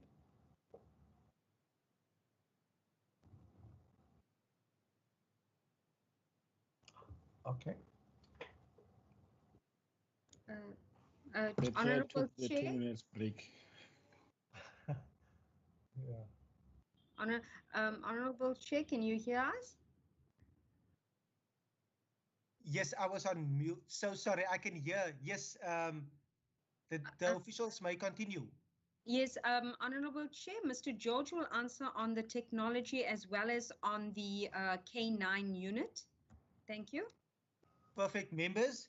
This is the way forward, where we will stick to the 3 questions in order to make this meeting as forward moving as possible. I trust you find that in order. I'll go back to the department now. Thank you very much, Chairperson. The question was specifically what kind of technology, I think if I've got it right, in terms of is being considered. Chairperson, the function of security risk management, one of them is in relation to access and egress control, and then ensuring that departments are able to deliver on their respective mandates, and then to address or with them facilitate a process of mitigating their security-related risks. So key to that, you may be well aware, is much of it as an internal focus. However, increasingly we're finding that service delivery challenges are happening as and when our staff go out and then deliver services to our citizens. And that then also becomes the operational space. and then how do we protect that operational space as we've considered in terms of the EMS, the emergency medical services, as an example, and a range of other service delivery environments such as schools and the like. So as far as that is concerned, I think there's been an appreciation over time that with our strategy, that you cannot have one size fits all kind of response, and that going forward you have to mix and blend and resource yourself in a manner that you can have optimal utilization of resources. So we all know and understand that, and we preach this repeatedly to the South African and other law enforcement agencies, that you can only basically do very limited operations with people. So you have to find a blend or a mix. So it may be that, as the questions, as the honourable member suggested, it may be the acquisition of cameras and the like, but certainly it's actually going beyond that, the extent to which it is no longer necessary to actually record the identity of individuals as they enter our buildings, for instance, if they are on our systems, so that we actually naturally record who they are, basically on face recognition and the like. So the exploration of technology is basically to bring costs down. As you may be well aware, if we have to stick to out and out the guarding services, which is the employment of an individual to protect a building, as an example, going forward, increasingly, we will be relying on systems, processes, and then just basically security infrastructure to assist security personnel. So it's a blend of resources. So when we refer to exploring technology, is just basically ensuring that we remain on the cutting edge moving forward, and that we're getting the best possible solutions. What those may be over time will evolve, and then we just simply get on to what is best. Only thing we ensure in the interim, of course, is an interoperability, meaning anything that is developed going forward will not render our previous infrastructure redundant, but actually we are able to complement that, which means the investment is one that is justified in terms of going forward, as opposed to replacing technology. I trust, Chairperson, that I've responded to that adequately. If not, I'm prepared to field any further questions. Thank you. Thank you so much, Mr. George. HOD, just to double check if there's any further responses from any other official or from yourself. Thank you, Honorable Chairperson. I will just answer also on the district municipal safety plans. So the department has assisted all the district municipalities to develop safety plans. The district municipal safety plans have incorporated the safety issues faced by the local municipalities as well. So these were policing needs and priority sessions that we had in the district municipal space. We are currently reviewing those safety plans with the municipalities for them also to be responsive to the Greater Western Cape Government Safety Plan. And just in relation to the question on the boots on the grounds to other municipalities, the department has trained peace officers. We've paid for the training of peace officers, accredited training of peace officers within the local municipal space, and we have availed those peace officers for call up by the local municipalities. So we trust that will be a force multiplier in terms of the law enforcement component as well. That will assist the other local municipalities across the province. I think also if I could, the K9 question, and then also to indicate, Honorable Chair, with the safety plans, we looked at all 5 district municipalities, and the idea is to have the area-based teams in each of the 5 district municipalities in an area that has been identified by the district municipalities, so we can also then assist them with the pooling of resources in a particular area to roll out also evidence-based interventions in those spaces. Honorable Chair, if I could please ask Mr. George to come back with the K9, the question on the K9 units, how did we choose the municipalities for the establishment of the support towards the K9 unit. And then if I can please hand over to Ms. Governor and the CFO to answer the other questions that were posed on the budget. Over to you again, Mr. George, please. Thank you very much.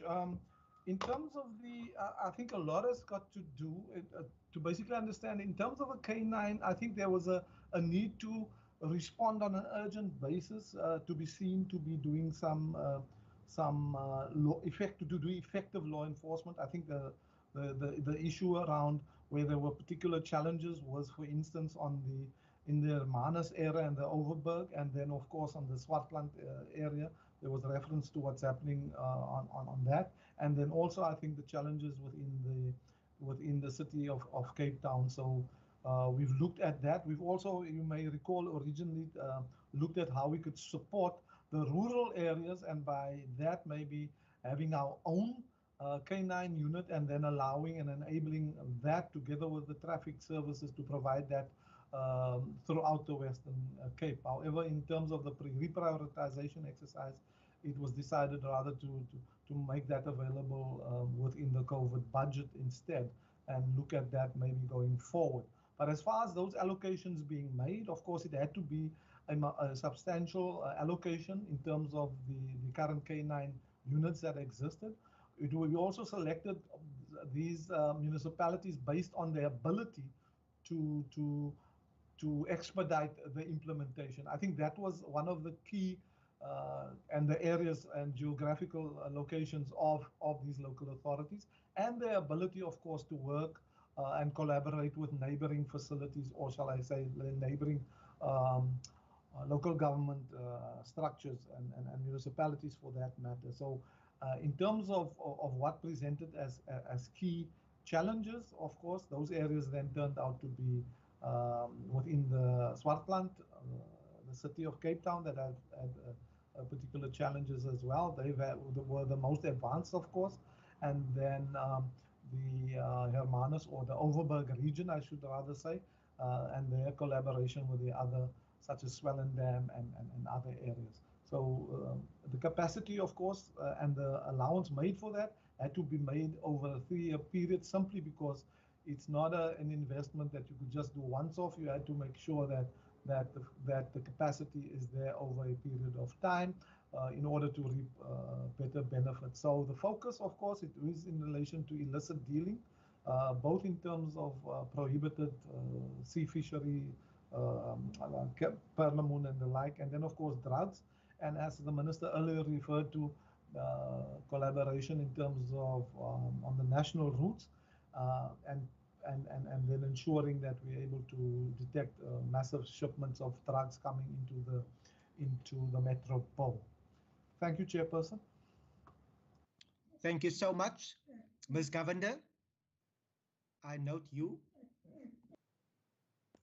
Thank you, Chairperson. I'll hand over to our CFO, who will speak more directly on the allocations to the safety partners and whether there were any rollovers from CPFs. Thank you.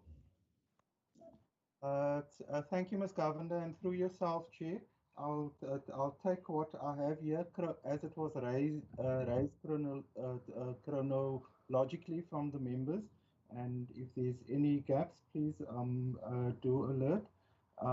So for the CPFs in the new financial year, or the budget that's tabled before the committee, we have 554,000 Rand allocated to the CPFs, and this is largely to pay them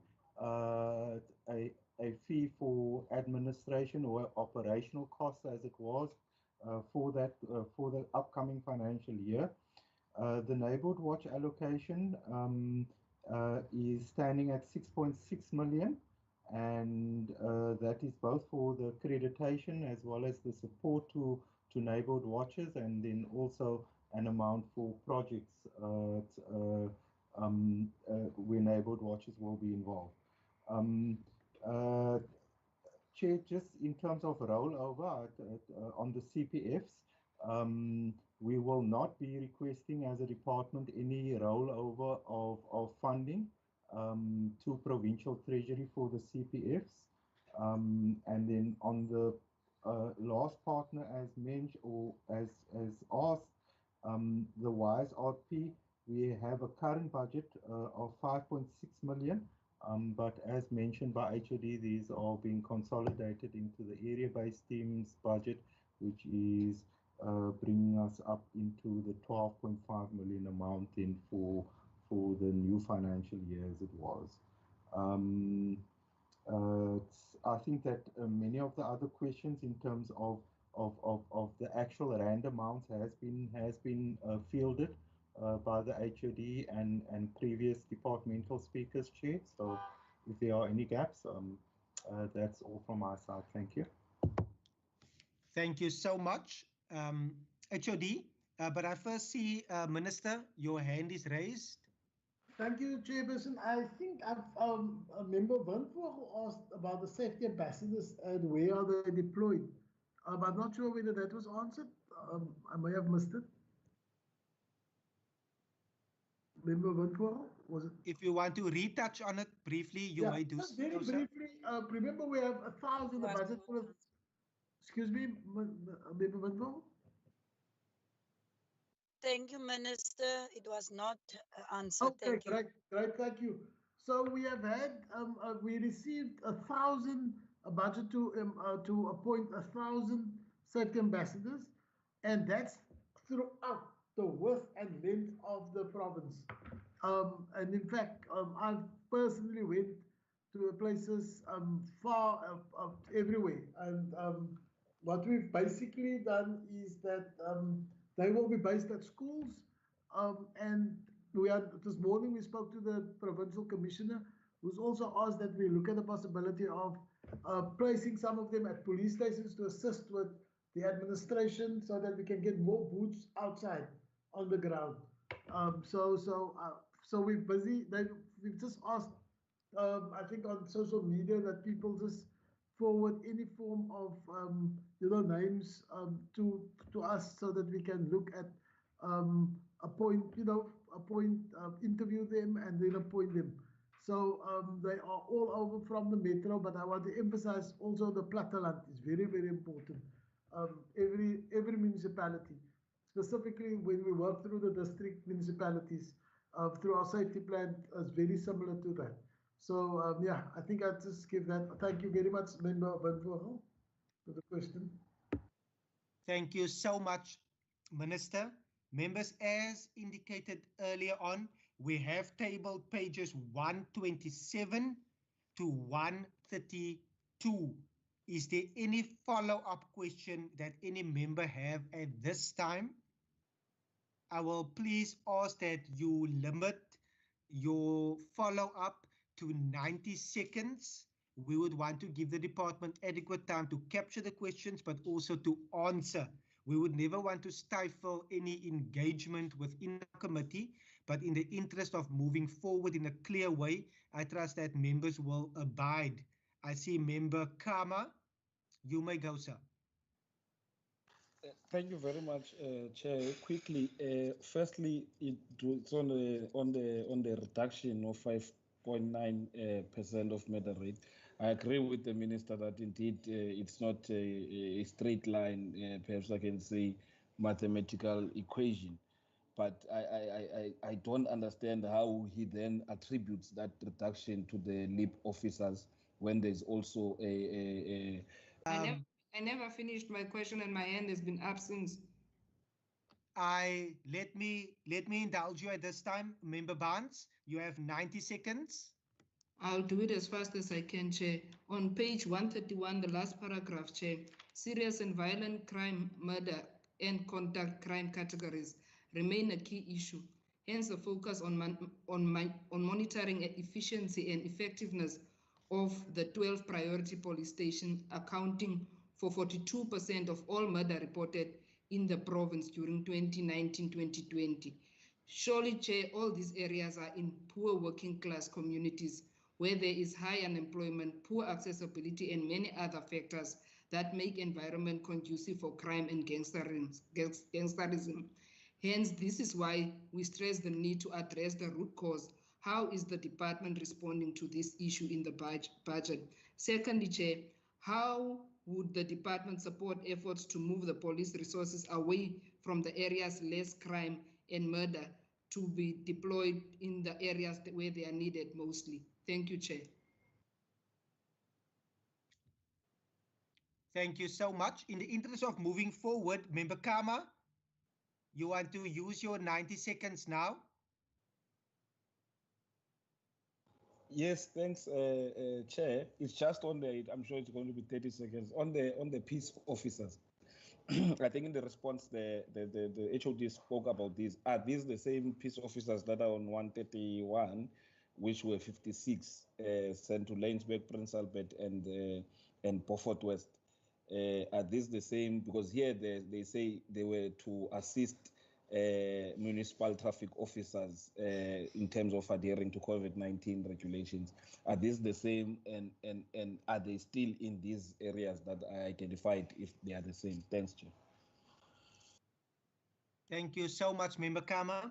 Members, in the interest of moving forward, I will now close the first pages I've mentioned as we allow the department to reply to those follow-up questions. Over to the department. Thank you.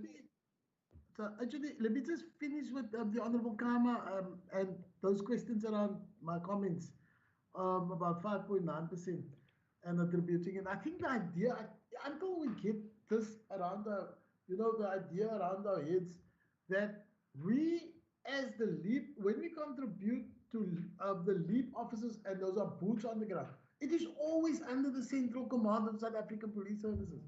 It is always to assist the South African Police Services to get that crime eliminated, to fight and to reduce that murder rate. It is never a project that can just exist on its own. It must be an integrated project, and I think the HOD very eloquently explained the central, how all of them fall within the Central Command of the South African Police Services. And so it will be disingenuous of me to claim that the LEAP officers were responsible for the 5.9. That's absurd. What we are asking, what I understood the question to be, was did it contribute to the reduction in the 5.9? Then, of course, honourable members, I think, of course, it's boots on the ground, and it will always contribute. And so the same then applies to the question, I think, that the Honourable Bunch is asking around, those 10 areas, and it's about resourcing all the time. It's about the lack of police resourcing that this province has been dealt a bad hand at all the time. And our contribution is assisting the police in resourcing. And I think that's the point we're making. And then with our violent prevention program, really coming into the other end of not necessarily only the law enforcement component, but looking at the developmental areas. How do we build those kids, those youngsters who get arrested? Why do we always put them in prison? Why don't we work with them? Take them into a developmental path of becoming a better citizen and finding jobs. And remember, this is one of the other values of the government, to find jobs, wellness, well-being, and safety for everyone, for every citizen. So I think it's an all-encompassing approach, and not just, this, and why did you do this for that? It's not that. It's contextual. It must always be seen in the broader contextual context. So thanks. I thought I just want to just look at those kind of questions. Thank you, Mr. Chairperson. Thank you, Minister. HOD. Thank you, Honourable Chair. Just further information in terms of the question by Honourable Member Kama, in terms of the oversight visits and SAPS making a request for support. Yes, we had an ongoing engagement and regular meetings with the former Provincial Commissioner General Makabudi, and then now meet on a weekly basis as well with General Patekile. So there were matters that were identified in which we would be able to assist the SAPs, the one being the gender-based violence training for especially the frontline charge office personnel, so to provide the victim or survivor with the relevant and required support. In terms of the victim-friendly facilities, we are currently engaging on how best we can place some of our youth safety ambassadors as well as our chrysalis graduates to assist in the charge offices, so that our police officials can actually then go out and actually they go out and play their more active role of fighting crime in the community rather than being bogged down by administration, which is also necessary.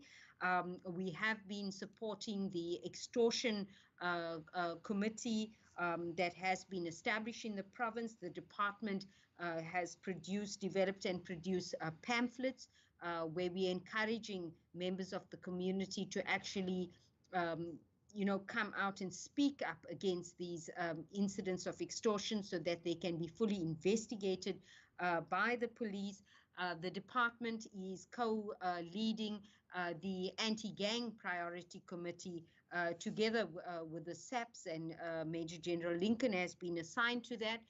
We will be having a follow-up meeting with all the heads, the NPA, the Department of Justice, all Western Cape government department heads, etc., for us to reignite our anti-gang priority committee and then take our provincial response to the national anti-gangsterism strategy forward. That provincial response has already been developed, and we are keen to roll that out further. Then also, I think with the forensic labs, we were in a discussion with the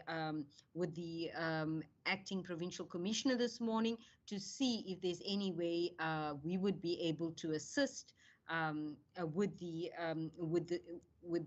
challenge that the province as well as national is currently facing with the testing of DNA at the labs. Just in terms of the question on the departments, the city and the district municipalities, etc., and their law enforcement components, to ensure we have an integrated and comprehensive and consolidated approach together with our other Western Cape government departments as well. We're continuing with our safety plan funding and support to the district municipalities to ensure that the safety concerns within that space would also be highlighted. We will continue to create work opportunities together with the Chrysalis Academy to place youth in work opportunities for a period of between 12 and 24 months. We are continuing with that. So I think, Honorable Chair, in a nutshell, I do believe that everything we are now doing is geared towards that end.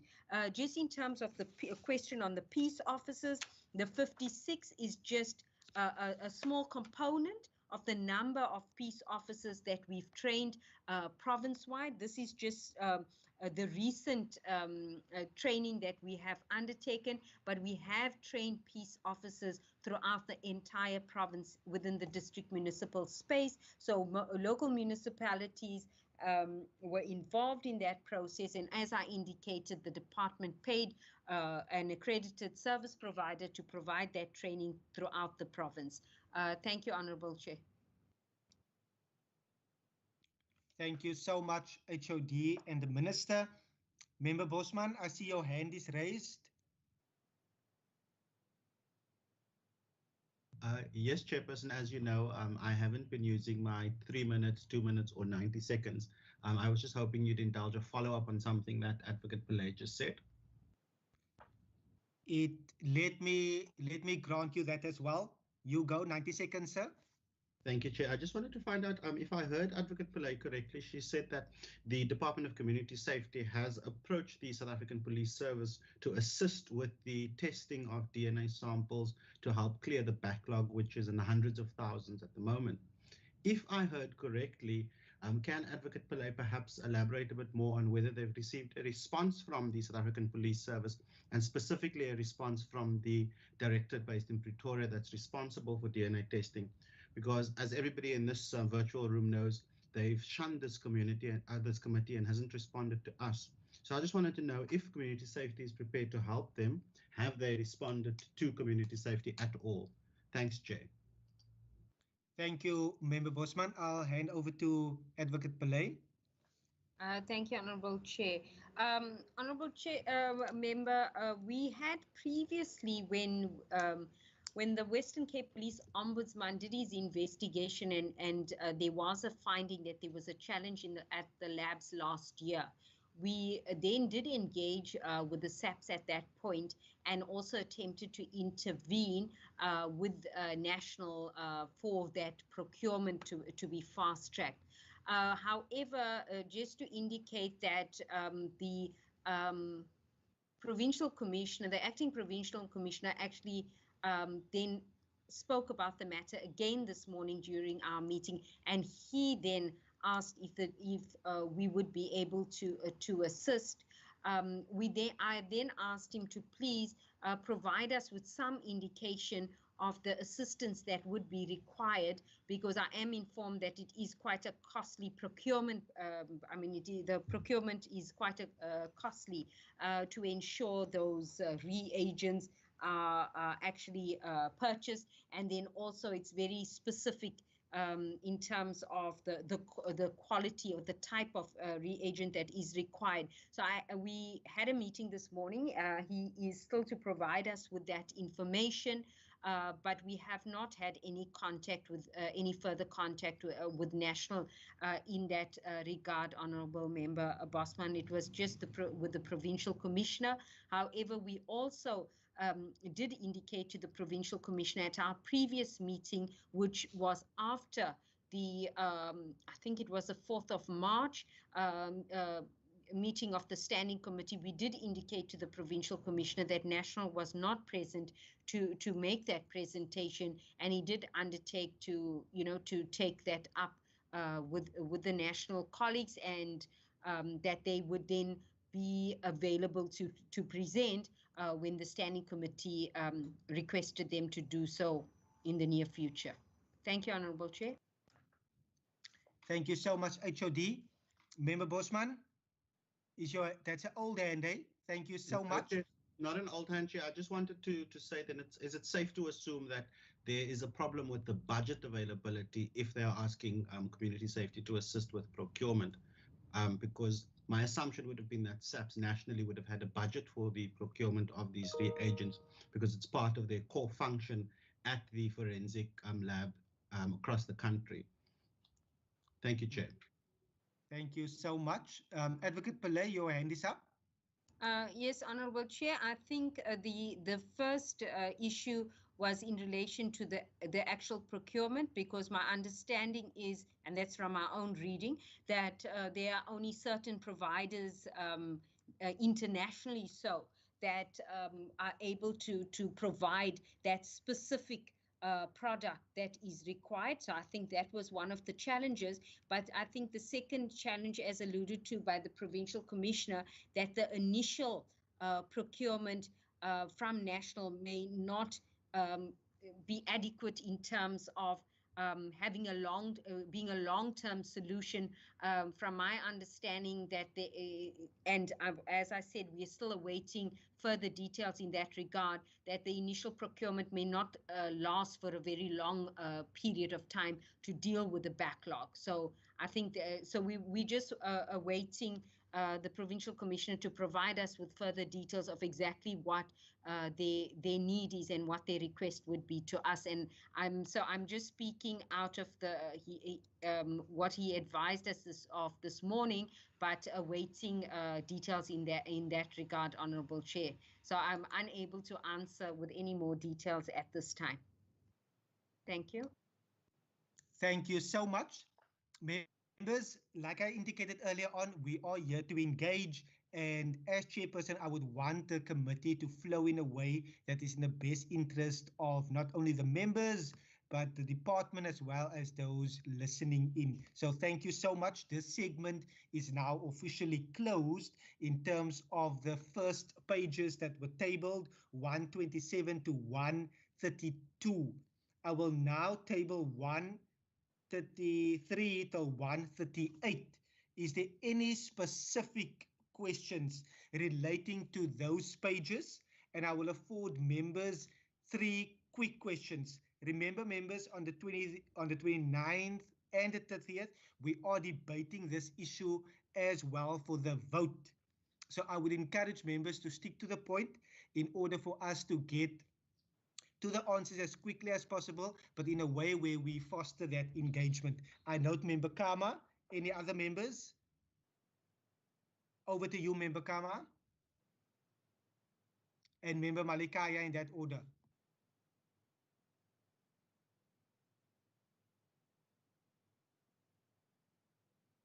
This question, Chair, is on page 135. There on the first sentence on the recruitment of supply chain management staff, which remains to be a challenge. I want to understand what is, if the department can be able to answer now or later in terms of the vacancy rate in the department, and how has this challenge affected it. If we can also kindly provide more details about this challenge, for how long has it been occurring, and what are the plans to address it, Chair? Allocations.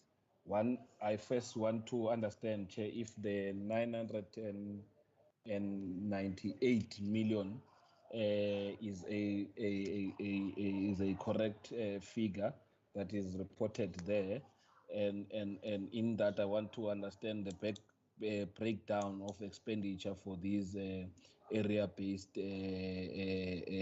teams. The last question, Chair, is on the second paragraph on the very same earmarked allocations, where it talks about the sub-program 2.5. I want to understand what will the funds for the whole society approach be spent on, and what percentage of these funds will go to crime hotspot areas. Thanks, Chair. Thank you, Member Kama. Member Malikaya, I note you.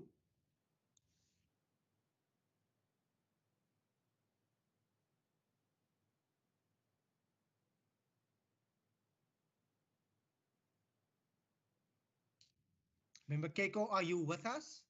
Member Barnes, you may go. Thank you, Chair. Mine is on the last sentence on page 134. Major procurement initiatives aligned to policy priorities are as follows. My question is, Chair, is there any reason why CPFs are not listed under these policy priorities? Secondly, what are the details of these security contracts? Thank you, Chair. Chair, thank you so much. Member Malikaya, you can go. Okay, sorry, mine is on page 135, Chair. Under the heading Treasury funding. It is stated there that there is an inequitable share funding increase of to 24.7 million, which is intended to support the creation of safer communities through safety plan. So now what I wanted to understand is that can the department provide with clear indicators that are showing that the safety plan is yielding the required results in the province, in order to ensure that we do not just channel funds to an area where there is no yielded results that are expected. So that's it. Thanks, Chair. Thank you so much. Members, over to the department. Thank you, Honorable Chair. I'm going to ask Ms. Govender and the CFO to please come in on those questions in relation to the vacancy rate and the budgetary questions in particular as well. I think just in terms of the question on the CPF priority, I will come in at a later stage. So if I can please hand over to Ms. Govender and the CFO to answer the questions starting with page 135, please. Thank you. If I may, Chairperson, thank you very much. I would just like to start off on the vacancy rate. I can state that I don't have the exact figure of our current vacancy rate with me at this point, but we definitely can provide it. But generally, our vacancy rate of the department is lower as the average within the province. As you may know, that we have had some significant budget cuts in terms of our cost of employment and trying to contain our spend on COE. And then in terms just of your specific questions on supply chain, I would just ask the CFO to also come in terms of that. and how it contributes to the overall vacancy rate. Thank you, Ms. Govender. Chairperson, through yourself.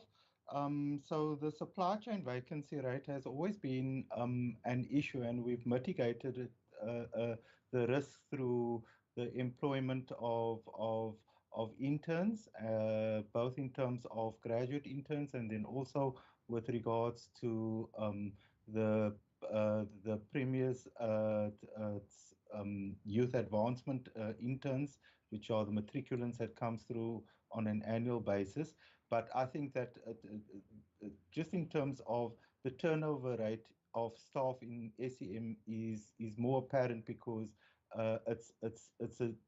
the functions being performed within the unit itself is very generic across the province, and even within city, and the mobility supply chain management is more fluid and it's more enhanced for this particular discipline as people move within the province and also to the local municipalities. With regards to the actual rate within the unit, there is currently about 3 vacancies out of 12 permanent posts within the unit itself. And as I mentioned, we mitigated through various measures. But the reason why it is still as a write-up in the book itself is purely because it's maybe being accentuated now through the pressures that we experience from a fiscal perspective, and with the fiscal perspective is also the objective of reducing the department at large's COE ceiling from Treasury. So that has all contributed to it.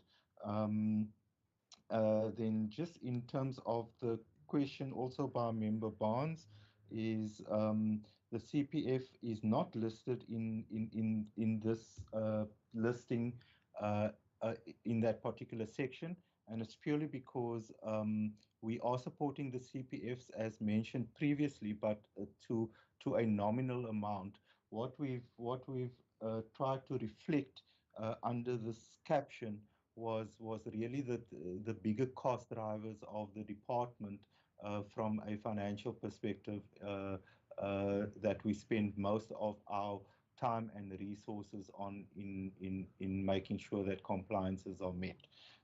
So with that being said, in terms of the security contract, then that is listed under the section.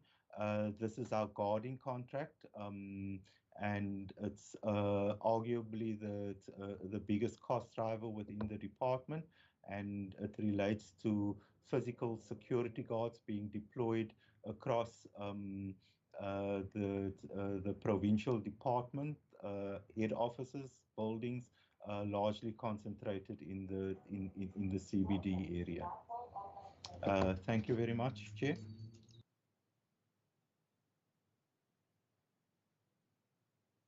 Thank you so much. HOD, are you covered your side?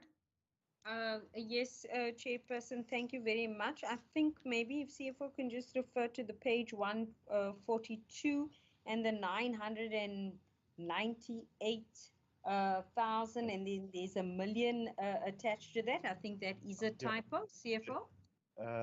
Apologies on that. Yeah, there are a couple of extra questions. I just had a bit of a lapse in that. It is 998,000. And the million should be removed. That is a typo error that slipped past us and Treasury as well, who vetted the document. And then there was a follow-up question also in terms of the whole of society approach. And sorry, Chairperson. These are allocated to to the district municipalities, and it's with regards to the safety plans that the department facilitates in conjunction with those municipalities for which we fund them as well.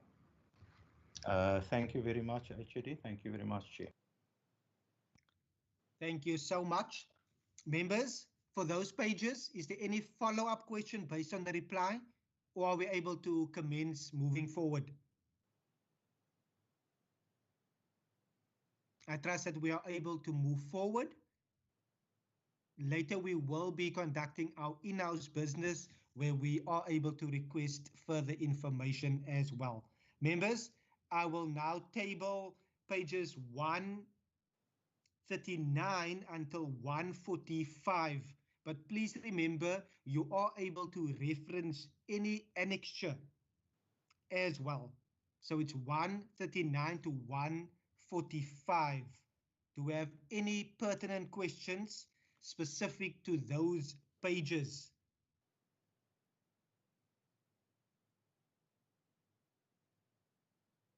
I trust the silence means that members have read up, they have... Sorry, Chair.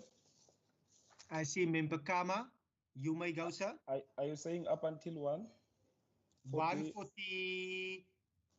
145. No, mine I think is on 146, Chair. Thanks. Thank you so much, members. I will table 146 to 150. Directly after those pages are all the annexures, and you are able to reference any of it. So the entire vote is tabled. Is there any question? Chair, my hand has been up again. I have a question on 143 and 144. Can I continue? You can continue. I will also request IT to double check your account, as this is the second time that your hand is not raised on my side, but you may go ahead. Over to you, Member Barnes. Thank you, Chair. My question on page 143 regarding the details of transfers and subsidies on municipalities. What are the transfers to municipalities earmarked for? That's my first question, Chair.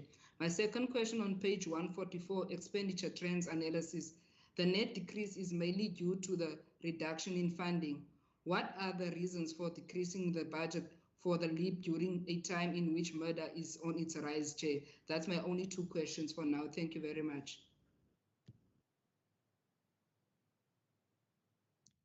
Thank you so much, Member Barnes. Members, to reiterate, the entire vote has been tabled. Any further questions for this round? I see Member Kama. You may go ahead. Thank you, Chair. No, it's a quick one on 146. And I'm looking at the non-profit institutions in the table there. I see from the previous audited financial years that it has been at about, I think, let me just go to 2020-21. There was a huge increase from what was the main appropriation to the adjusted. Now, if you look in the current, in the 2021 and 2022, there is nothing that is being budgeted for these non-profit institutions. If I can just get clarity, Chair, as to what is this really about, and the huge increase and now not being budgeted for. Thanks, Chair. Thank you so much, Member Kama. I'll hand over to the department.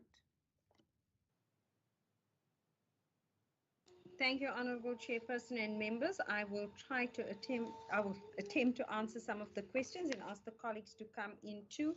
So my understanding of the funding to the municipalities will be, as we indicated, to the district municipalities for support rendered to the development of the safety plans, as well as towards implementation of the safety plan deliverables. And then also my understanding would also be, and colleagues can correct me if I'm wrong, would be also to the school resource officer project where we fund the City of Cape Town to deploy school resource officers to high-risk schools, and then the possibly then the K9 unit funding.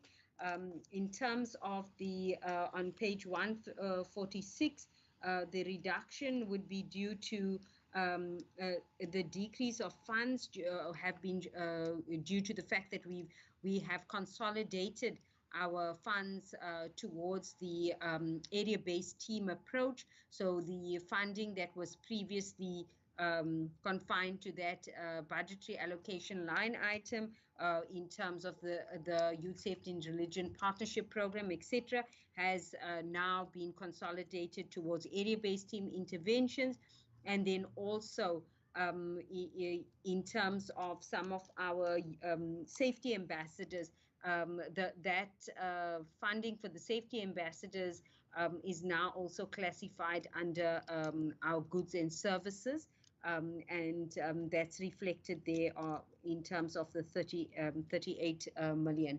Chairperson, if you'd allow me to also ask the CFO to come in just in case I have not covered any of the items. I think I did speak previously about the LEAP project as well, in terms of the fact that when one revised the budget for the LEAP deployment, but are continuing with the 500 members, that the budget was slightly reduced in that regard, but we will still, the 500 LEAP officers will still hit the ground, so to say, in this financial year, but it is later than envisaged due to the pandemic. If I can please ask the CFO if he'd like to add anything. Thank you. Thank you. Thank you, HOD, and once again through yourself, Chairperson. So HOD is absolutely correct in everything that she said. If I can just also supplement her statements, the LEAP, yes, is the LEAP reduction allocation is largely due to the effects of COVID, but it is also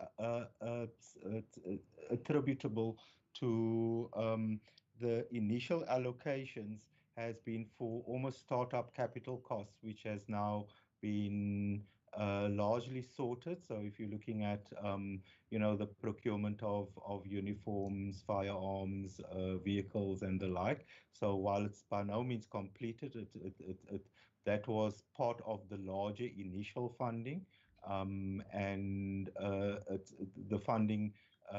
So the initial or our current year allocation is 417 million, and then it's reduced to 350 million in the new financial year, and so partially for COVID-related issues and the challenge in bringing online the additional 500, but also that we moving now more towards an operational allocation. And that the capital once-off cost is absorbed already with the bigger allocation in the current financial year. Thank you, Chair. Thank you so much. HOD, you are covered your side? Yes, thank you, Honorable Chair. Members, like I indicated, the entire vote has been tabled. The reference could be made to the annexures as a final round before I open up to the public. Is there any pertinent question?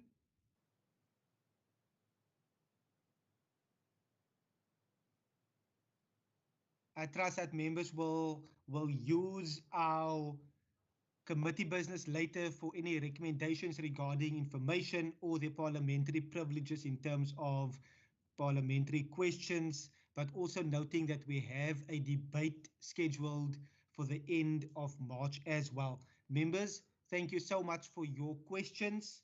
Before I go any further, I am going to ask our procedural officer to, for the record, state if we've received any written communication from any member of the public. Thank you, Chairperson. There's been no submissions from any members of the public. Thank you so much. I note no public member raising their hand within this platform. I will now consider the vote as being deliberated on.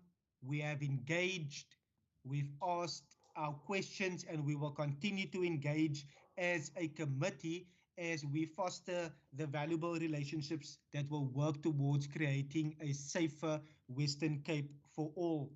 To the Minister, thank you so much. To the HOD and all the officials, I will now afford any closing remarks. Minister? Thank you, Chairperson. Just from our side, I would like to just say thank you to the committee for engaging us robustly and always for asking questions. And I think we must never, as I think you, all the committee members show that the importance of the work that we are doing. And it's actually even worse, 10 times worse in terms of our financial situation and the fiscal setup that we operate in. So I just want to say thank you to the committee, and I think we will continue to make a difference in our communities to try and bring safety. There's no magic wand. There's nothing that can happen overnight.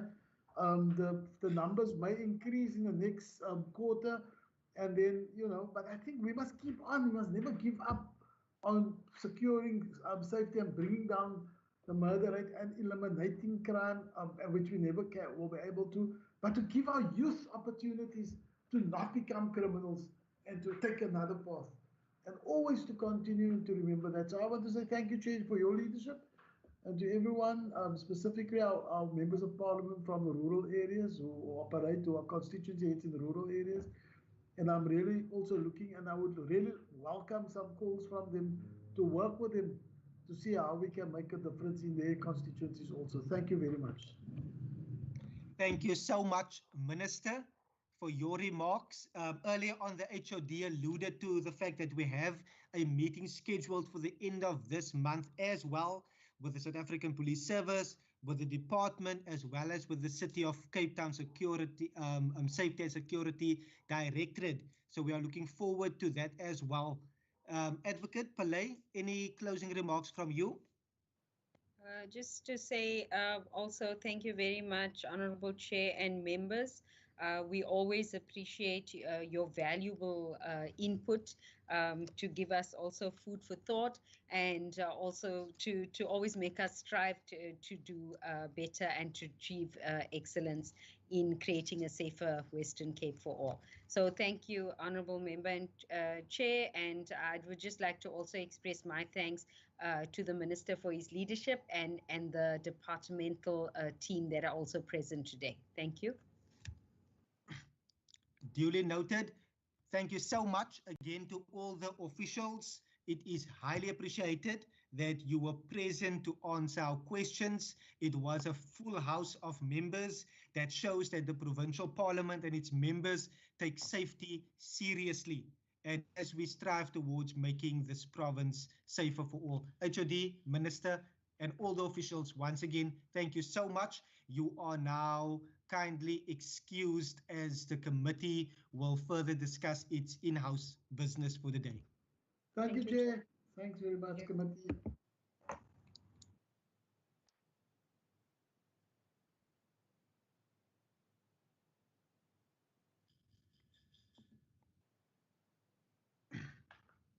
Members, thank you so much. Baie dankie.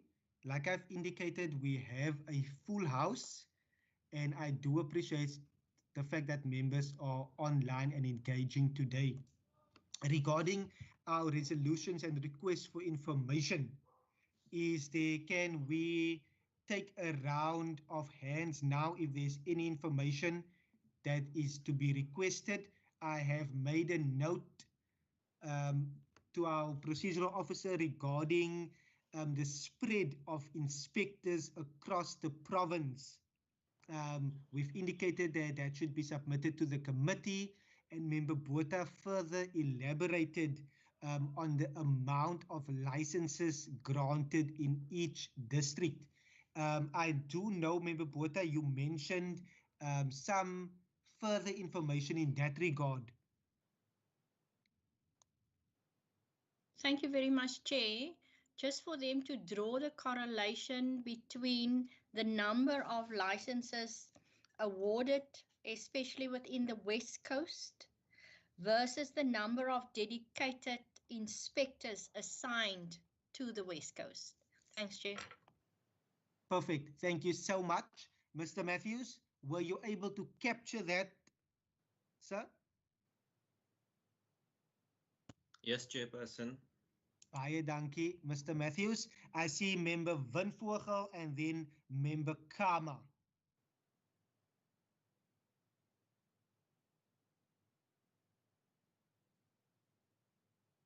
Thank you, Chairperson. In terms of the recruitment for the ambassador program, if the department can give us information and where those people are deployed in which areas, yeah, if we can really get that information. Thank you, Chair. Noted. That can be added. Thank you so much. Member Kama. No, thank you very much, Chair. The first one for me is if we can get a list of these areas that are targeted for. I heard the HOD was mentioning them, the areas that are targeted for these area-based teams of in this financial year, and in that, can we also get an understanding of how they will be constituted, the recruitment process, for the lack of a better word, and amounts that are budgeted for each area, whether it's a standard amount for all, or there are different amounts that are going to be allocated to areas, or it's based on applications per program. If we can get that understanding first, Chair. The second one, Chair, is for the department to, I don't know now whether they will be able to do this, but at the time when they submit, if we can get, because they said they're going to submit to Treasury. Now, if we can get some sort also of a presentation, whether it's a presentation in the committee or it's that document, it really does not matter to me, Chair, but on this proposed fee structure in terms of the licenses that they want to seek approval from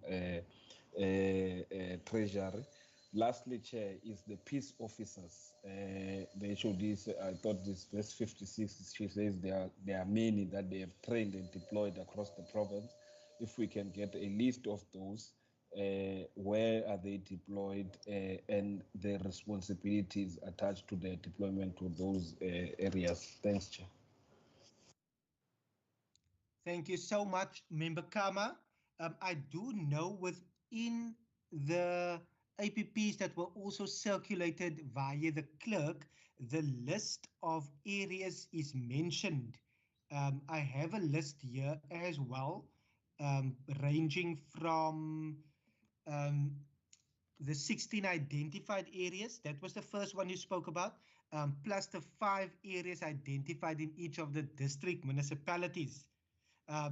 That's what you said for the first one. You want where that is allocated and how many per district. Did we hear you correctly, sir?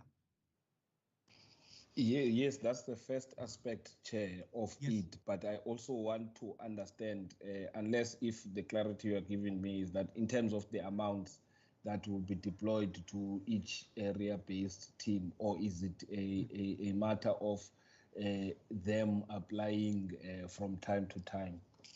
Okay, now I hear you. Thank you so much, Mr. Matthews. Were you able to capture that? If it can include the amount that will be allocated to each area per se. Does that make sense, your side, sir? Noted, Chairperson. Baie dankie. Members, I trust that that concludes our segment regarding the resolutions captured and request for information. We are here in order, we were scheduled today to deliberate, engage on vote for community safety in the schedule to the Western Cape Appropriation Bill 2021. I will now allow time for the procedural officer to flight the report, and as I read the report, it will state the Standing Committee on Community Safety, Cultural Affairs and Sport, having deliberated on subject of vote 4, community safety in the schedule of the Western Cape Appropriation Bill 2021, refer to the committee in terms of Standing Rule 188, reports that it supports the vote or it does not support the vote. Can I take a round of hands? I see Member Botha, and then I see Member Bosman and Member Kama in that order. Thank you very much, Chair. I propose that this committee support the vote. Thank you, Chair. Duly noted, Member Botha. Member Bosman? Chairperson, I want to second that proposal by Member Botha and say that this committee should support community safety budget vote so that we can have safer streets. Thank you so much. Are we getting a third from Member Kama? I see your hand. Thanks, Chair. In terms of Rule 90, I wish it be noted in the report that the ANC does not support the vote. Member Malikaya, I see your hand. Yeah, thanks, Chair. As the EFF also as well, wish it could be recorded that we are using our minority right. Members, as the procedural officer edit the document in line with the comments that we have received, once it is flighted, I will read out the report for the record.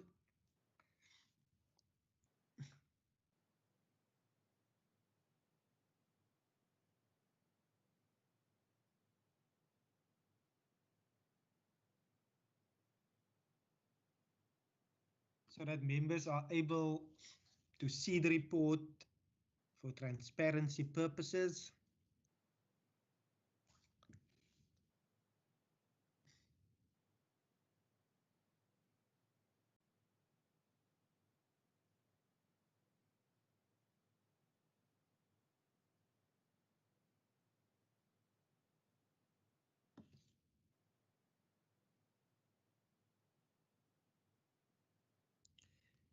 As the report is flighted, our report on this of the Standing Committee of Community Safety, Cultural Affairs and Sport on vote 4, community safety in the schedule of the Western Cape Appropriation Bill dated the 19th of March, will read as follows: that the Standing Committee on Community Safety, Cultural Affairs and Sport, having deliberated on the subject of vote 4, community safety in the schedule of the Western Cape Appropriation Bill, referred to the committee in terms of Standing Rule 188, reports that it supports the vote.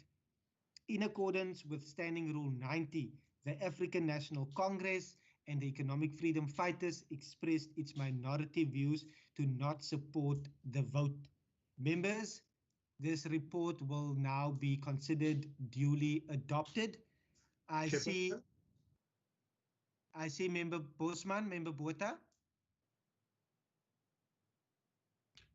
Chairperson, just a technical question.